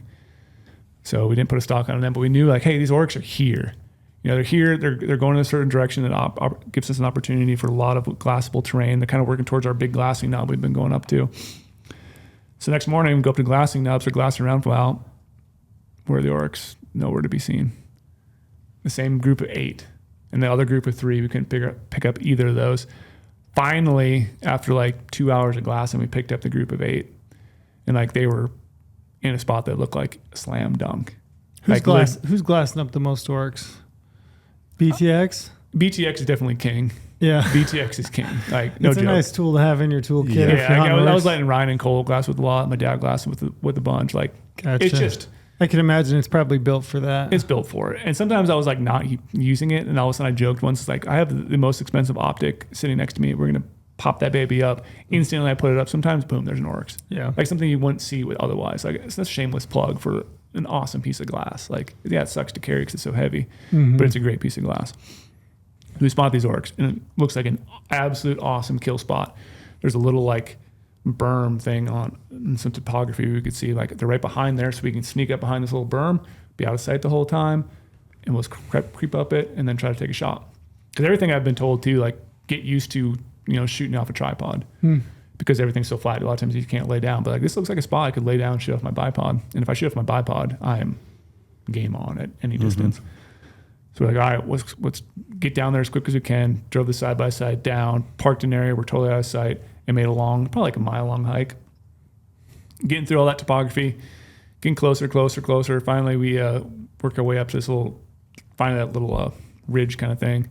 We look over, all right, we see an Orc, like 700 yards away. But we only see like 2 Orcs. We're like, all right, well, they're kind of milling around. I don't think they know where we're at. Ryan and Cole decided, let's just drop back down. Let's work down this little ridge, try to get a little bit closer, pop up. We've only been gone, lost sight of them for maybe 3 to 5 minutes. Maybe 5 minutes. Now we can't find them at all. They're gone. Like, we're like, these Orcs were just right here, and now we're in a spot where I probably cut the distance like 500 yards. Can't find a single one of them. That's crazy to me because they're so big. They're giant. Like, they're a big animal. It's like the size of a cow. Not like an antelope. And when you hear about like Coos deer disappearing, and that, it makes sense. Yeah, because like these things are gigantic. Yeah. And so where do they go? Like, how did they disappear? We were like, let's just walk over there. There ended up being some topography. There ended up being like a big cut, like a little kind of an old creek bed. So they could have dropped down the creek bed and worked up or down it. If they went down, we would have never saw them. If they kept going up to the west, it would eventually petered up so we could see them. That's where most of the Orcs every day were kind of going to the west. And we looked around forever. I was like, we couldn't even find a freaking track. Like, they literally were ghosts, and it's gone. It's so wild to me with them being that big. Yeah. And that big of a group of them too. Like, we thought we had these things cornered. Like, we knew how to work that area. We've been glassing it for so many days. They finally worked in the area. Passing them up again, passing up a stock opportunity the night before was going to pay off because now we're going to be totally calm, collected, and be able to shoot one in the morning, which would be great because it's cool out. Couldn't find them. Just gone. And we're so like, wild. We walked up and down this drainage. You're just dripping sweat because now it's getting hot out. Like, when I say we're dripping sweat, it's like I said in my like Instagram thing. It feels like you got out of a swimming pool every day. Like, you're just drenched. Did you guys have a camp shower? No camp shower. Spicy. And I think that was a that's spicy truck. That was a pretty dramatic overlook, huh? Yeah, and I think that's crazy too. Is like, if you have water in your backpack, by the time you make any sort of stock, it's literally like you just like made some tea or try to boil water, but didn't go completely fully boiled, and now you're drinking that for your hydration. So yeah, we're supplementing it, with some supplements, but like you're drinking basically hot piss water. Yeah, I can't stand that either. I like water, but I do not like hot water. Yeah, I like room temperature water. I don't like ice water. Yeah, but as soon as it gets hot though, or like warm, that is disgusting. Yeah, and I don't know why. Doesn't even quench your thirst. No. Usually, it just feels. I never really like. I had one of my bag, Yeti M30 hoppers with. I don't know why we didn't try to strap that somewhere on the side by side. But once we switched over to side by side, our water for the rest of the week was just hot water because we didn't have a cooler with us because it was so small. We had 4 dudes. Yeah, backpacks all in the back, taking a lot of space. But like, we could have probably fit that soft side cooler somewhere with some colder water. So the rest I'm still of the thinking days, about the camp shower, man. I know, huge oversight there. You get a warm shower at night. Yeah, I don't need a shower. I could go 25 days. I'm fine as long as you guys are fine. Fair with me. enough, man. I That like a shower at a base camp. I know, and that truck and camp smell definitely needed a shower. I guarantee camp it. soap? Yeah. I mean, they make them, Brady. Yeah. So He no, just rolled off him. Like No, nothing. yeah, He's it's like, nothing. nah, I'm good. Sweatier the better. yeah, There you go. work hard. There you go. The harder you Gross. work, the more Sweaty Hat bigger the Club. reward. That's Yeah. gross. Yeah, I don't. Why shower? Because it feels good. Because it's hygienic. I don't know. Yeah, man. Getting it's more pretty- sleep I to me try to feels do it good. every day. I'd rather sleep more than waste that time showering to sleep. Just a quick rinse off. Just Yeah. like a quick one. I mean, even on an elk hunt, you find a deep creek middle of the Yeah, day, you just dive rinse in that off. sucker, I guess, but wash the salt I want to off, smell man. one with the smell like an animal. You out don't there. want to chafe like Omar. You don't want to get that Young chafe. Omar. Young Omar. Yeah. So then the cool part is the rest of the day we did some glassing, but joking somehow we got to the spot where we're glassing, and all of a sudden this bird flies over and lands on the top of the side by side. We're glassing from the side by side. California condor. Yeah, pretty much. But this bird was very weird. It was like wanted to be next to us. And I was like, maybe it just wants to be in the shade because we're creating a shit ton of shade and there's no freaking shade anywhere out there. And so the bird flew down next to me, hopped on the seat, the driver's seat, and we're like, oh, maybe it wants some water because like mouth was open. So I held my hand out. My dad poured a bunch of, again, hot water onto my Yeah. hand and I put it next to the bird. Bird didn't freaking want to drink, but starts pecking my hand. This is a totally wild bird. I'm not sure what kind of bird it is. And all of a sudden it hopped on my hand. And for the next like 30 minutes, I had this bird just hanging on my fingers while I was glassing, just chilling with me. And so I would put him in the shade and we had a little bit of wind coming. So I was just facing him in the wind. He would just put his wings out and it's like close his eyes like he was soaking it up like in the shade. Just like, That's awesome. Brady totally the chilling. falconer. Yeah, he's a falconer. He's Yeah. one with nature. so then we're like, Wow. what's up with this bird? Is it really young? Is it injured? But like it flew over to us, but it just wanted to be in the shade. And it was hanging out next to me on my arm and it's chilling. Like, What color was it? What? What color? Brown. I have some pictures I can show Like a you guys. brown-headed cowbird, grackle? No. I mean, it had one of those might like know what it had one is. of those like pointed beaks, like really like thick pointed beaks. Like it wasn't a long beak. So it just kept chilling on my arm. All of a sudden, I took a shit on my arm while it was hanging out with me. So I'm like, oh, it really likes me. And my took dad, a they're, weird they're turn. taking pictures of it, videos. I'm just like holding it, walking around. My dad comes over and like tries to like pet it, and it pecks at him. I go over and like pet it, just totally fine. You're one Totally with nature, chilling. man. He's a whisperer. Yeah. So it's just hanging out. And finally, I was able to like, pass it over to my dad and it got comfortable with my dad. But like, it was just hanging out while we're glassing. Like literally I'm glassing and this bird's just hanging out on my arm. I You figure ever it was seen Failure to Launch? You guys ever seen that movie? You guys ever seen it? Matthew sounds McConaughey? You guys have never seen it? Okay, well, there goes that comparison. I assume there's a bird in there. With No, there's one. So there's a group of 3 friends, and one of them is like he's good with the vibrations of the world, Oh, and Matthew right. McConaughey isn't. So Matthew McConaughey is getting like the most random attack by animals that are supposed to be like Right. calm. And then the other guy is like Yeah. the animals just flock to him. You're that guy. Yeah. So my dad was joking because he had never heard the whole like, he heard it before. I showed him the picture, like the mule deer Jesus image that one of the guys in the office created. He's like, you are. You're like Noah in a way. Yeah.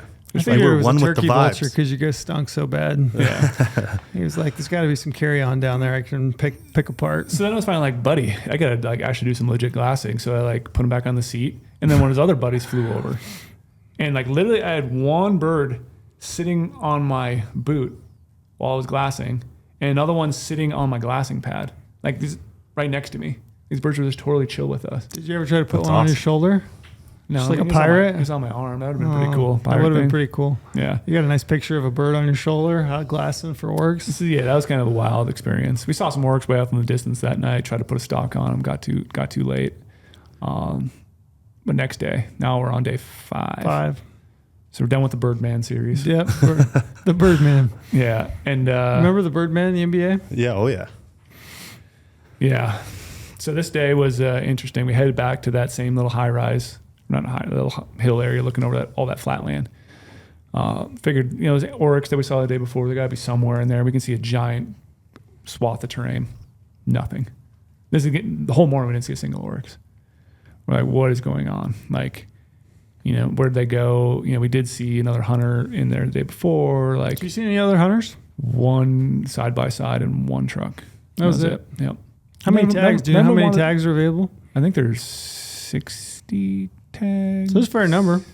Yeah, that's I a think decent amount. For the same hunt? not maybe not the same hunt. Sorry, maybe I think it's spread out. Okay, so different seasons? Yeah, different seasons. Because mine was only the August season. I think that might be spread out through all the seasons. Gotcha. But yeah, none of the guys who were hunting wanted to stop and talk either. They were just like on a mission. I'm like, I'm cool with that. Yeah. But it would have been nice sometimes to talk to people. They probably saw a bird on your shoulder and freaked him out. Yeah, that guy's, nope, he's too They're much like, with I'm not this. talking to that guy. Yeah. So we didn't find anything in the morning, and we were just like, that's our whole plan, like try to find one in the morning, try to kill it in the morning when it's cool out.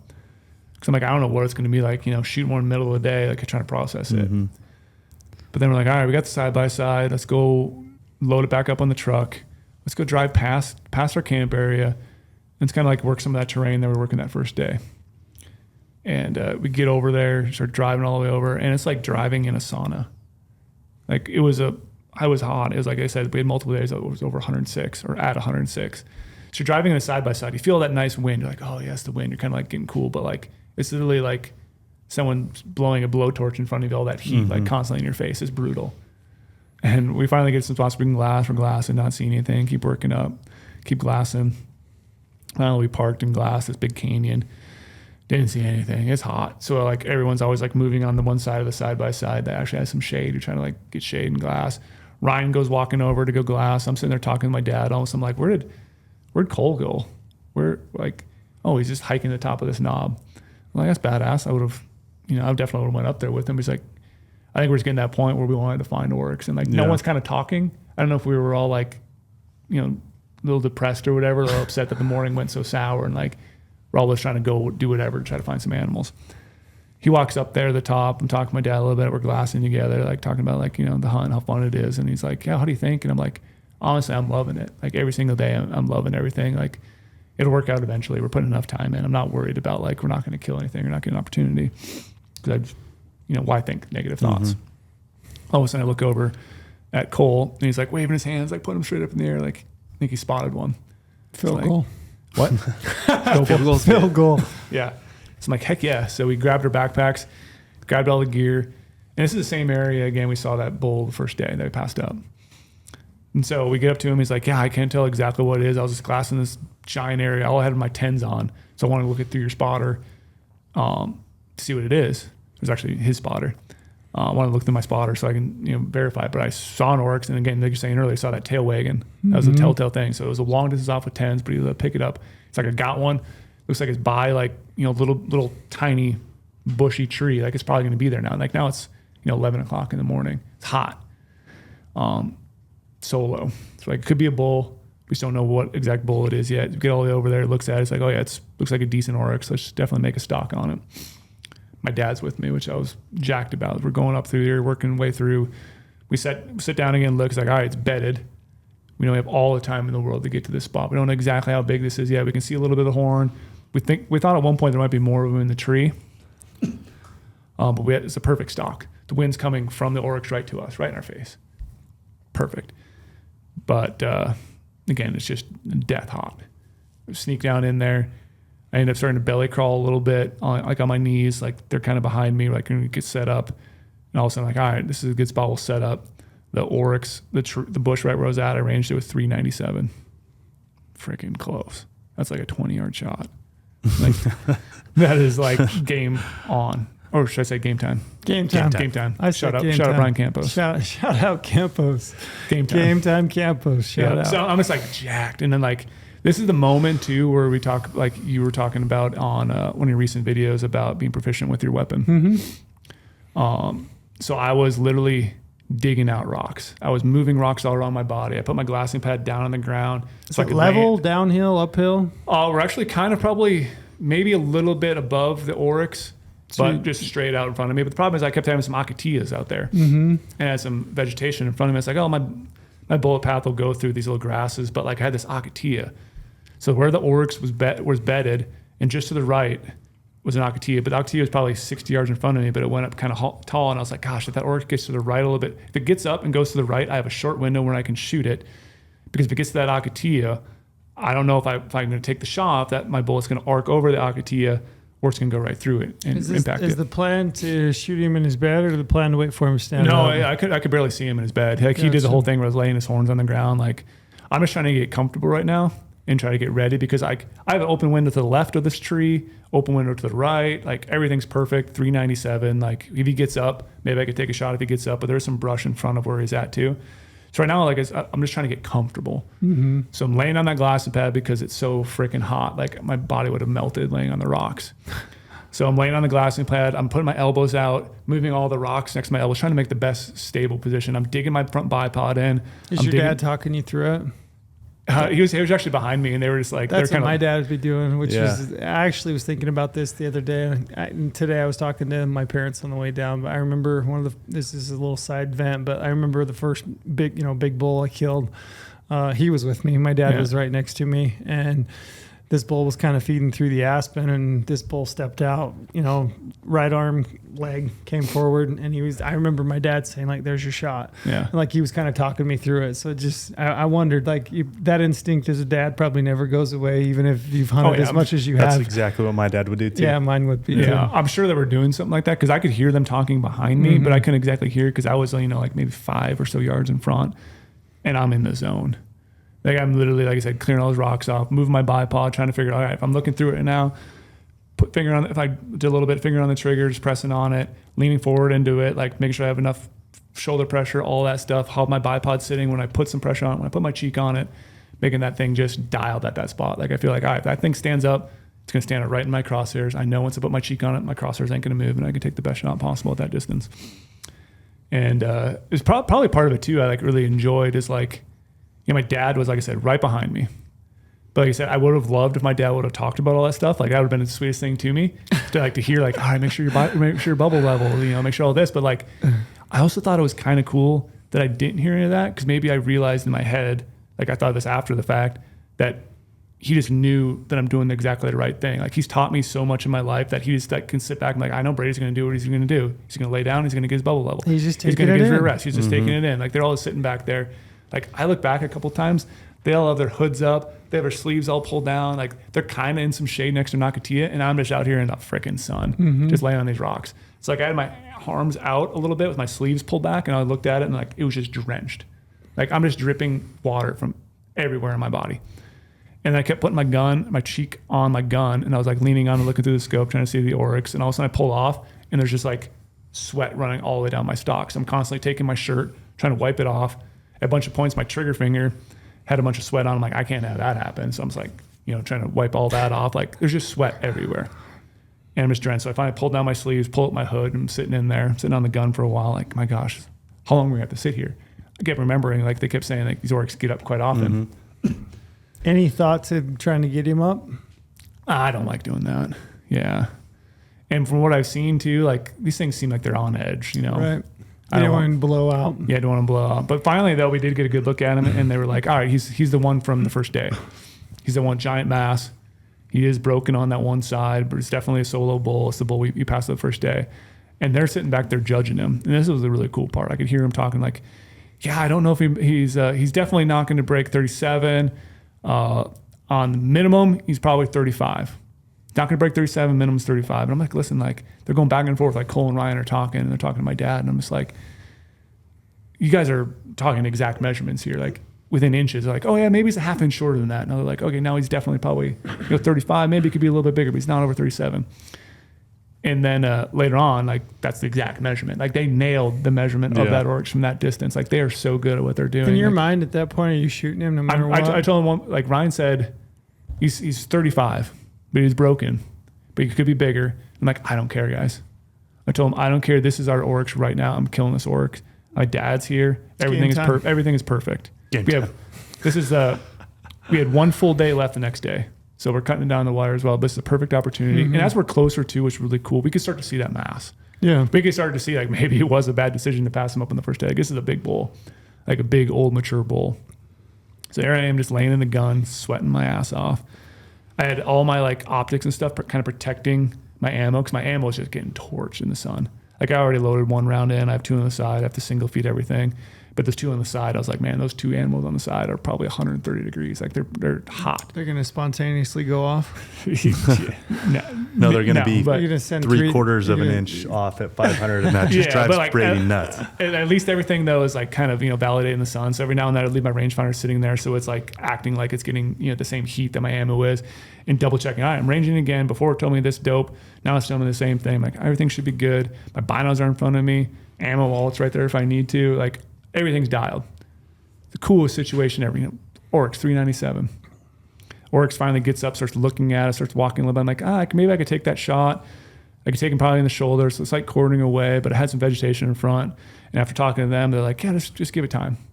If I was by myself, I would have shot that thing in the shoulder like all day. But I'm like, these guys know they're Orcs. They're a hard animal. You have to hit them perfect. I'm like, all right, I will wait. I have all the time in the world. That Oryx is going to walk to the left, walk to the right, completely open and be able to take the shot. Because it was a little bit of brush. It's like, all right, whatever, let's keep waiting. I'm looking at the Oryx. I'm like, yeah, he looks awesome to me. I cranked it up to 36 power. Like I could see everything going on with that Oryx. Finally turns around, kind of facing me. And I told my dad, like, I could shoot him right now in the chest, like easy, all day, 397. Like, I already have the wind doped. Like the wind's kind of coming at us a little bit, but it's not strong. And shooting a 300 rum, 208 grain bullet, just going to go right where I want to put it. Oryx just looking up this canyon nose, constantly looking, not looking our direction, but looking uphill. I'm like, this is weird. Takes a step, looks that direction still. I'm like, whatever. Maybe he's going to take I only need him to take 2 more steps, and he'll be broadside, totally exposed. His brush in front of it will be out of the way. But again, the Akatia is going to be getting in my way if he keeps going too far right. So I'm like, whatever. I'm on him. I'm looking. I'm on him. I'm still like in the gun. My neck's starting to hurt. I'm in the gun. All of a sudden, he runs. Just freaking runs from away from that tree. But he's running the direction he was facing. Like he was staring at the direction. You can see his ears pointing that direction. So like he's not, like if we thought maybe it was a coyote, but if he saw a coyote, he wouldn't be running at the coyote or whatever. He'd be running the opposite direction. He's running towards whatever he's looking at. So they were like scanning while he was looking, like maybe he sees another Oryx, but they couldn't see another Oryx. He's like Braveheart. He's running into the battle. Yeah, he's running into something. But it's like, this situation was so perfect. I'm literally on my gun. Ready. Everything's dialed. I have everything ready to go. My dad's right behind me. It's going to be epic, kill footage. Yeah. Awesome hunt. And 397 is easy. And he starts running. I'm like, oh, shit, here we go. But this is where, like I said, being proficient with your weapon, I grabbed my rifle, positioned it in a different spot again, laid down, quickly pulled the bipod out, quickly got my rear rest underneath me, quickly rearranged it. Now the distance went from 397 to, I'll say it since you mentioned before on the other podcast, 522. And he stopped right behind an Akatia. Told Cole, like, I'm shooting through that Akatia. He's like, yeah, I guarantee you'll be able to punch right through it. Shooting 300 rum is going to do its thing. Took the first shot, got all, comfortable, pressed the trigger. I was like, oh, I could hear it smack him. This thing took off like a bat out of hell. Like, heard the hit. It's like, oh yeah, crunched him. Those guys confirmed it. Yeah, confirmed it on the spotter. The problem is though, my muzzle brake is really nasty. It literally bounced that spotting scope, even though, because like now I'm kind of turned over, and so the spotting scope was a little bit kind of near where the blast might be of the muzzle brake. Totally missed like getting the gyroscope with the first shot because of how nasty the muzzle brake is. And they're like, oh, yeah, he hit it. We see blood pouring out of him. He's running back to the same spot. So I, again, got up, moved the rifle over, got set up again. I was watching him through the scope, walking. I'm like, he's going to stop eventually. I'm ranging. I'm like, all right, now it's going to be like a 500-yard shot. Basically the same dope. Did a little bit of adjustment on it. He stopped. And I'm like, dang, I can see that bullet wound. Like, that's a perfect shot. Like, what is this thing doing? Like, went like 100 some yards, but it ran really fast to get to that point and then started slowing down. Before you taking that first shot, were you thinking about vitals on those animals? Because early on in the podcast, you said that the vitals are forward. Yep, so and that's what's really hard for me to try to mentally do. It would be hard for me too, as I'm thinking about it. I'm in the moment. Like, I'm just going to shoot him like I shoot every mule deer or elk I've ever shot. And that's why I think my first shot goes right behind the shoulder in like a perfect like hard area. Like, I couldn't have put it any better if it was a deer. But I think naturally, like you're saying, my mind just went to doing what I've normally done 1,000 times before, right behind the shoulder, touch it off. And that's why I don't ever like hold when I always want to dial, because I don't like holding off an animal. Or because naturally, your mind's going to want to pull that across your back. So was he hit back a bit? So it was right behind the shoulder, but he's supposed to hit him, in the shoulder to get through it. So I can see blood pouring out of him. Finally, he stops. I'm like, all right, you guys ready? And they're like, you ready already? I'm like, oh yeah, I'm already on him. Touch off the second one. I could hear it smack him hard. They're like, oh yeah, absolutely perfect right in the shoulder. Oryx goes like 10, 15 yards, tumbles down. And then they're saying something where I couldn't hear it, but I was like, damn it. Like between that situation when the first shot, I couldn't exactly hear what those guys were saying behind me. I thought they said like, oh yeah, he's going down, like falling down. But Ryan was saying he's going downhill. Oh, he's running downhill. So I thought he was like dead. So I lifted up my earplugs. And I took the second shot with my earplugs on. Oh, I'm sure that felt great. Oh, that hurt a lot. Yeah, I shot your gun without earplugs. Yeah, it's not fun. It's not fun. And so now I'm like kind of deaf. And then my dad comes over, he gives me a giant bear hug, we're like celebrating a little bit. And it's like, I shot an Oryx, the coolest animal in the world, coolest stalk opportunity. My dad was right behind me. How crazy is it? We had him right in front of us. He ran for whatever reason, but I was able to, get my gun up, put it back down, get really comfortable, range it, dope it, take a perfect shot, took another shot. And like the whole time these guys are telling me how tough Oryx are. Like they said they've had guys shoot them. Again, I'm not going to knock on those tiny cartridges, but I will. With tiny little like 6.5s, and they put like 6 rounds into these things and they get away. Like no joke. Like they can take a lot of impacts. So when you walk up on that, how big of an animal is it? Huge. Body size wise? Huge. How big are they? Like a horse? What is it? Like a kind of a Not that you've killed many elk, but I've killed a lot of cows. What are they? How would you compare it to? It's a little smaller than a cow elk. Like not a calf by any means, but in a spike elk. I've never seen a spike elk. Oh, They're dead on the ground. Are spike elk bigger than cows? Nah, not really. Depends. But they're a large animal. Like you walk up to them, their hooves big as my hand. They have crazy big hoofs. So the sweetest experience ever. Finally walking up to it. Finally seeing like this animal. Like I said, I kind of been in a way dreaming about my whole life, watching Discovery Channel with my mom and dad, watching all this Africa stuff back in the day, to drawing a tag that's very slim odds. It's less than 10% odds. Like it's drawing a dream tag. Mm-hmm. Like it's single digit odds trying to draw this tag, and I drew it my first year. My dad flew out from Minnesota. My dad was there in the whole entire hunt. And that's why early in the hunt, I was like, I just want my dad to be there on the stalk. And that's why I was, like I said, I was glad that first one didn't work out. My dad was right behind me. Dad got to see everything. Yeah, it's really cool. The whole experience. Awesome. Now we have to cut this thing up. What did you do? How did so I gotta ask, when you get up to the animal, you take all your pictures and you're getting to processing. Are you deciding how to mount it? Are you gonna mount it? Yeah. That was one of my questions. Was like, him and I were talking rug it about and do a Euro? Do you shoulder mount it? I was laughing listening to you guys' podcast. Like, oh yeah, Brady will mount it. He mounts everything. Yeah. Like you guys. That was our guess. That was my guess. You guys know my thoughts on this, and everyone does it. Like to me, animals once you shoot them, it's an art piece. Rugs are art. Yeah, everything is. So that's why like a Euro is art, a shoulder mount's art, Sure. Pedestal mount, rug. Like I want to enjoy that animal for the rest of my life. And shooting a unique species like this, they're getting a shoulder mount. Shoulder mount. So I'm doing You were right. Trail was right. I'm doing a pedestal with a wood base on the bottom.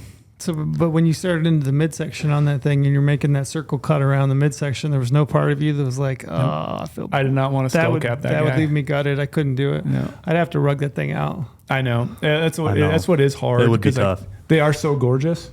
I love their socks. Yeah, like their socks. Yeah, their capes are awesome. so cool. Yeah, so I gave them a lot of extra on the socks just in case we do some crazy pose on it. You do like a half body?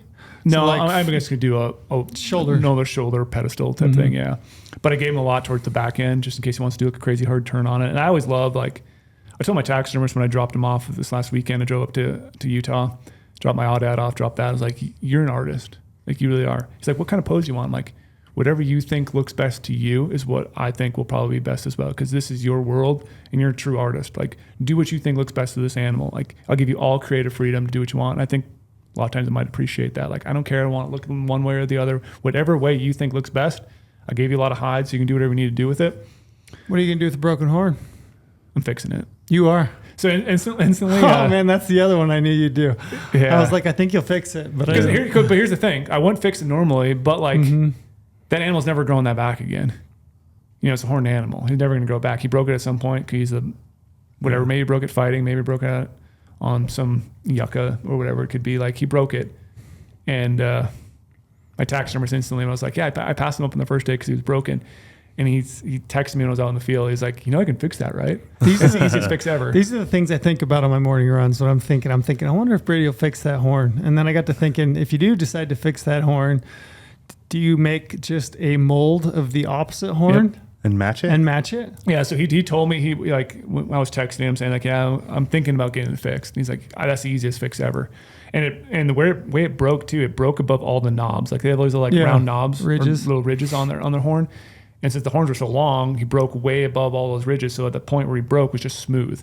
So like, yeah, all I'll do is take an exact cast of your other horn when I pop them off, like make a clone of it, That's just put it what I on thought there I'd and do. blend it in there and make it perfect. You won't even be able to notice anything. So to me, it's like, yes, he is broken. It's badass that he's broken. If I already shot a clean one before, I probably went to fix this one. Do they have rings? Age rings? No. No, not really. That's He a said good it's question. That's almost actually impossible. a really good question. He said the only way you can do it is like lab age them, send the tooth in. Mm-hmm. You can't do like how many notches are on that base, really? I asked him, he's like, it's pretty much impossible. Interesting. So yeah, that's a big decision, trying to fix him or not fix him. And I know people go back and forth like, well, it's how you shot him, but it's like, it's not like he didn't have it. You know, he had both sides of it, and he's 35.5 inches long. You know what my opinion on it? What? Doesn't matter. It's yours. Yeah, exactly. You do whatever the hell you want with it. 100% how I feel. 100%. If you want to fix it, fix it. Fix it. Yeah. If it's gonna, I could give two shits less if people want to fix it. If you have a busted bull, you know, I've got a bull. I don't even know if I'll mount it, but you know, the bull I killed in Utah last year, he's got a busted fifth on the one side, and I've had a lot of people be like, "Oh, you gonna fix it? You gonna fix it?" I'm like, I don't know. I mean, but regardless if I do or I don't, I mean, it's up to me. And what's it matter to anyone else? And I don't think it matters. It doesn't really matter that you killed or didn't kill it with it or without it. Like, I mean, what does it matter? I 100% agree. And the good one is Porter when we shot that buck last year, and he's got the base of a cheater that matched the other side. He's got matching double points, matching split threes.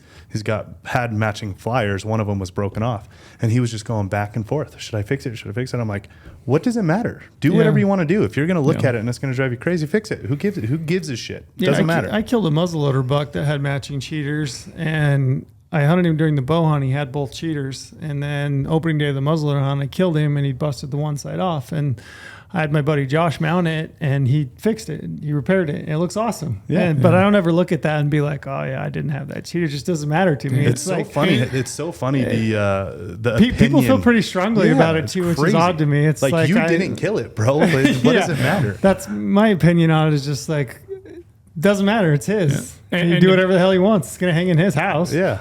And to me, it's like I said, it's kind of a little. I always do the same thing. If my buck had a flyer and I saw the flyer before, if I actually knew the flyer existed, sure, I'd fix it. Maybe if I didn't know it actually existed, what the shape of it was, maybe it's something crazy. Maybe I wouldn't. I don't know. But on a horned animal, though, especially a single horn, it's not like a sheep where if sheep breaks off. Like, yeah, I'm not going to fix a broom. Sheep looks pretty cool. It's like that animal, the rest of its life, is never going to grow that part back. Like, and he had it at one point. Like I said, he's 35.5 inches long. Giant old bull. But the crazy thing was, like, we went up to his bases. They were like, holy gosh, this thing carries its mass. Like, we were silly for passing him up on the first day. I can't wait to get a measurement. And I'm like, oh yeah, you want to do it right now? They're like, you have a tape measure on you? I'm like, yeah, I got a tape measure on me. Like, I've been packing this tape measure just for this purpose the whole time. Like, yeah, sure, it's a trophy thing or whatever. Like, someone can make fun of me or yell at me for it. I don't care. Again, I who don't gives care. a shit? It's I don't you care. and you hunting, so who cares? I was going after the oldest one, the biggest one I could do, so whatever. It's more meat too, by the way, shooting bigger animals. Did you film it? You measuring it? Yeah, my dad did. Really? Post that and see what happens. Yeah.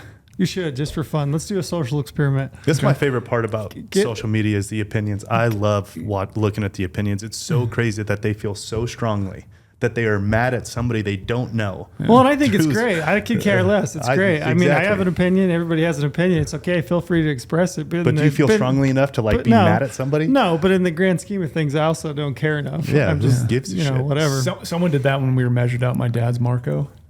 They're like, what's the real purpose of doing this? And I'm like, it's just measuring it. See how big it is? Yeah. Who cares? Like, so post that up and see. I have to get the video from my dad. My dad Social hasn't sent experiment me just up. for fun. So we measured the length, 35.5. Started looking at the mass. Like, dude, this guy carries mass like crazy. Let's get a mass measure on him really quick. His mass is 7 inches on the base. Wow. And Ryan was like, and Cole were like, I've never seen an Oryx with this much mass. Like, yeah, they get it, but like, never seen one like that. And Ryan went home and measured one of his bulls. And I think one of his bulls was like 5 inches. This was longer than mine. Longer horn, but only 5 inches mass. Like, mine has a ton of mass and it carries it really well. That's cool. But then it's like, now we got to process the thing. Literally, when I shot it, my dad had his little Kestrel wind meter. It was 103.6 degrees in the shade. Yeah. when I shot mine. Like I shot him like time becomes sensitive at that point. You got to get all the meat off and head out. So now we're starting to process them. Obviously, we're taking some photos, but I'm like, I feel bad. We can't take a lot of photos. It's so hot. We have to get this animal processed ASAP. Like I heard this meat is phenomenal, but it's the hottest portion of the whole day. Starting to cut them open. Like I said, we're doing the old, shoulder mount because I have to. We're cutting down the spine. He has they have a black strip down the spine. Cole started cutting with this. Like, man, my knife's dull. I'm like, all right, I'm gonna get my knife in there. Is my knife dull? I grab another knife. Same thing. Like the hide is so thick on that upper portion. And especially my bowl, whatever it was, maybe it was extra thick or whatever. Like it was a struggle to get. What's the hair like? Thin, super thin. Like an antelope, like a pronghorn? No, like I would hollow? say no. It's not really hollow. Like a sheep? Like an aoudad? Feels like an aoudad. Yeah. Okay. Yeah, but it's like it was a super thick hide to finally get it open and starting to cut it. It actually had a lot of fat on them. Starting getting that cape off. The meat's actually cooling down pretty good. But then like we finally get to the point where we got the quarters off, got the back straps. I pulled the tendies out on the one side, and then we're gonna flip them over. Just normal thing. We're just doing gutless method. Mm-hmm. We have all the hide off on the one side. You do the other side. We flip them over.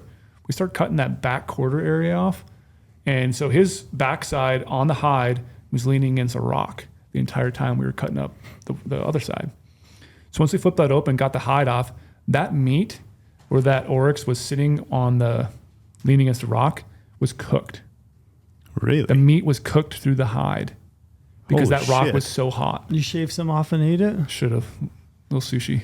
It's like it's like a good kebab shop, Yeah, you right. got it on a spit. Where do you go? You go cook the steak on the stone. What are those restaurants called? You know what I mean? Where you just I've get never them been to little one, but I thin- know the ones you mean. Yeah, you the get little the thin little plate on thin the rock. Yeah. stripes of beef. Yeah, but it was that hot out. Huh.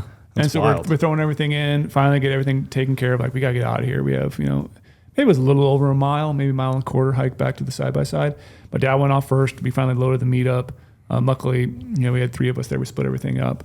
I obviously had a shit ton of hide, shoved it in my backpack, and I grabbed some meat. Those guys grabbed a bunch of quarters, started hiking back out. And this is the point where you're just like, you get into that bonk stage. Like, you are literally, even though you have supplements and all that stuff, it is so hot. Every sip of water, we drank all the water we had at the kill site. We have no water for the rest of the hike out, and you're just dehydrated. Your mouth's dry, everything's dry. Everyone, you can see this like struggling on the way back. And then we finally get back to the quad. We had to go up a couple hills or whatever. And I guess we're back at the quad. We have some water. All the water sitting back there getting into my Yeti cooler. It's just piss warm. So now you're craving water, but you're drinking hot water. Hot ass water. I'm not talking about just slightly warmed up. Like, this is almost like you could just dump your mountain house in there and like eat a warm meal. Was it in plastic bottles too? Yeah. Ooh. And even the water we had in our backpacks and stuff were all this hot. So like, you're like, let's just we need to drive the side by side and I'll get some wind in our face. You aware of the hot plastic water thing? It's bad for you. It's a thing. really bad for you. Well, that doesn't kill me. I don't know what. Small testicles. Yeah. Oh, It's really? going to shrink you. Microplastics. That's it. So we elected to not debone it in the field. We just quartered it and obviously got some weight off the hooves and stuff like that because we just wanted to get back as quick as we could, got to the truck, and then threw it on a bunch of ice and then drove back to our camp, and then we deboned everything back there. Well, it looked like a really cool hunt. Yeah, super cool.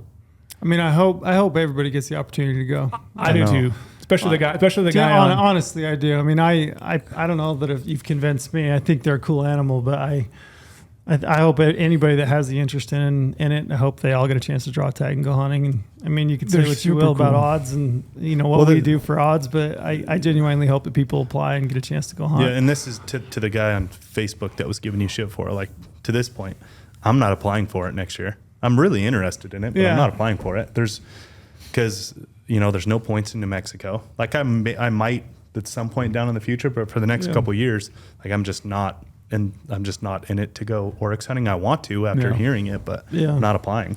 Are you? No. Yeah. See, It's cost $1,600. Yeah. For the Oryx tag. Yeah, it's I'm not worth- applying. It's me very very expensive, and it's like, well, most people would be willing to give up something else to go do that. I don't know. You mean like a bugle and bull elk? yeah? Nope. But it is like you're saying though. Hard no. I do hope people can experience it. Maybe because sometime. all I've heard Yeah, is the meat's that's all I feel. the meat's phenomenal. Yeah. The best meat ever. And so I spent the whole weekend processing it all. Like I said, I made a shit ton of steaks, bratwurst, some bourbon bratwurst I'm gonna have to bring in, and a bunch of pepper sticks. And I haven't eaten any of it yet because I know once I start eating them, we start eating it all. I want to try that pepper steak. Yeah, so let's do a little piece sometime when we cook some up and try it. Yeah, just do a follow up and just try it because everybody says it's awesome. So yeah, look forward to it. What I was talking about too with the buffalo grass, I was looking it up. Mm-hmm. So it's from Africa. That's why I was asking, and it's taken over the Southwest. So it is the most drought tolerant of all the common grasses. That's why they brought it down into the Southwest and into Mexico. But the reason why I brought it up is because the coos deer absolutely love it. And when they get in there, you can't kill them. So that's why I was asking if it was there, because I was seeing if there was coos deer in there. But there you go. That's where my mind was at. Well, cool. Instantly goes to coos. You never heard of buffalo grass? I probably have. But here's how you pronounce it. I can't pronounce the real thing. I've been up. I can't pronounce the real thing. The nickname is the buffalo grass. There you go. I probably should have. Do you know if they had that there? Honestly, it's an African grass. Yeah. And we had acatillas. Crazy. We had a bunch of giant yuccas everywhere. Whatever that, I can never pronounce it. Creosote? Yeah. If it's creosote's pretty common. Yeah. It smells really good. Yeah. Well, cool, man. We're glad to have you back. Glad you had a good hunt. Yeah, definitely. It was a fun hunt. Like I said, we got the weather. We got my dad, all he wanted to do was experience a rainstorm in the desert. He thought that was so cool. Yeah. All the flooded stuff. That's he doesn't believe me ever when I say, like, when it rains here in Vegas, everything floods. Like, it doesn't soak into the ground. So it was fun. Like I said, family hunts to me are everything. And that's why right when I first drew that tag, my first call was literally to my dad and be like, Dad, you retired? What are you doing in August? Do you want to come hunt Oryx? And he instantly jumped on it, which was cool. My mom, is obviously a saint and lets my dad go do some crazy stuff with us all the time. And I wish my mom could have been there because my mom shot a gemsbuck before her first animal she's ever shot, only animal she's ever shot in her life when they went to Africa once. So it was pretty cool to me, my mom, and my dad have all shot gemsbuck in a sense and get to share with my dad and laugh with my dad and just talk about all the crazy stuff and all the stories we kept telling Ryan about where we've been and stuff we like to do together and how they both have kids and they're trying to do the same thing and how it's cool. Like me and my dad always just love to hunt together, my brothers and those are cool. And I think I don't know. I've had probably because we did we did the Common Ground film and we talked. It was a little bit sentimental talking about hunting partners and stuff. But I had some people reach out and just talking about hunting partners, hunting with family. One of my very favorite moments I've ever had hunting is I had a late season archery elk hunt in Arizona, and my dad went with me just as a spotter, and it was on my birthday. So November 14th is my birthday, and we were on the hunt, he and I together, and we climbed out to this overlook. He and I sat there, and he sat there, and for some reason I was just like, tell me about like what it was like what was the day I was born, and he just got to tell me the whole story from start to finish, how when my mom went into labor, the whole process, kind of me as a child, like just from his perspective. And it was a super cool opportunity. So it's cool that you had the chance to hunt with your dad and get out and, see a new species and just experience family. Because time, you just never know. I got a quick story about my birth and my dad. Yeah. It's a funny thing in my family. Yeah. So he drew a Wyoming moose tag. Yeah. And it ran right up against my birthday, my your actual birthday. Well, my dad's a really good woodsman, and he always has been ever since he was a young guy. But this is back I was born in 87, and so GPS wasn't super good. He got lost, and he literally walked into the hospital with like minutes to spare of my birth. He was within minutes of missing my birth, and now the moose is hanging on my Uncle Heath's place in Hatch. Cool. And it's like he almost missed my birth. I wouldn't have gave a shit though. I mean, if you drew a moose tag, you got to do what you got to do. You wouldn't know any different. Yeah, you got to do what you got to do. Well, cool. Well, thanks for sharing that with us. We appreciate it. We've got episodes coming up. We're gonna have Jay Scott, and we've got Aaron from Gunworks coming in, and then I think we'll probably end up doing an episode because we were gonna try to tack it onto this, but I knew the hunting story with Brady. Brady Miller hunt stories. I tried to keep it pretty condensed, so there's so many more details I could have gone into. But it's like I thought we'd maybe have time to do what we wanted to do after the fact. We'll do another episode. So I know I've been getting a lot of DMs, a lot of emails, just questions, people preseason stuff, a lot of gear questions. I think you have as well. You have as well. Yep. So I think we're probably gonna do just one episode where we just do a straight Q&A and try to answer a bunch of those. So if I didn't get back to you, give it a listen. I try to. If I didn't, maybe give that a listen. We'll run through them. So cool. Well, thanks. Good to be back, boys. I'm gonna pee my pants. We got to end it with that.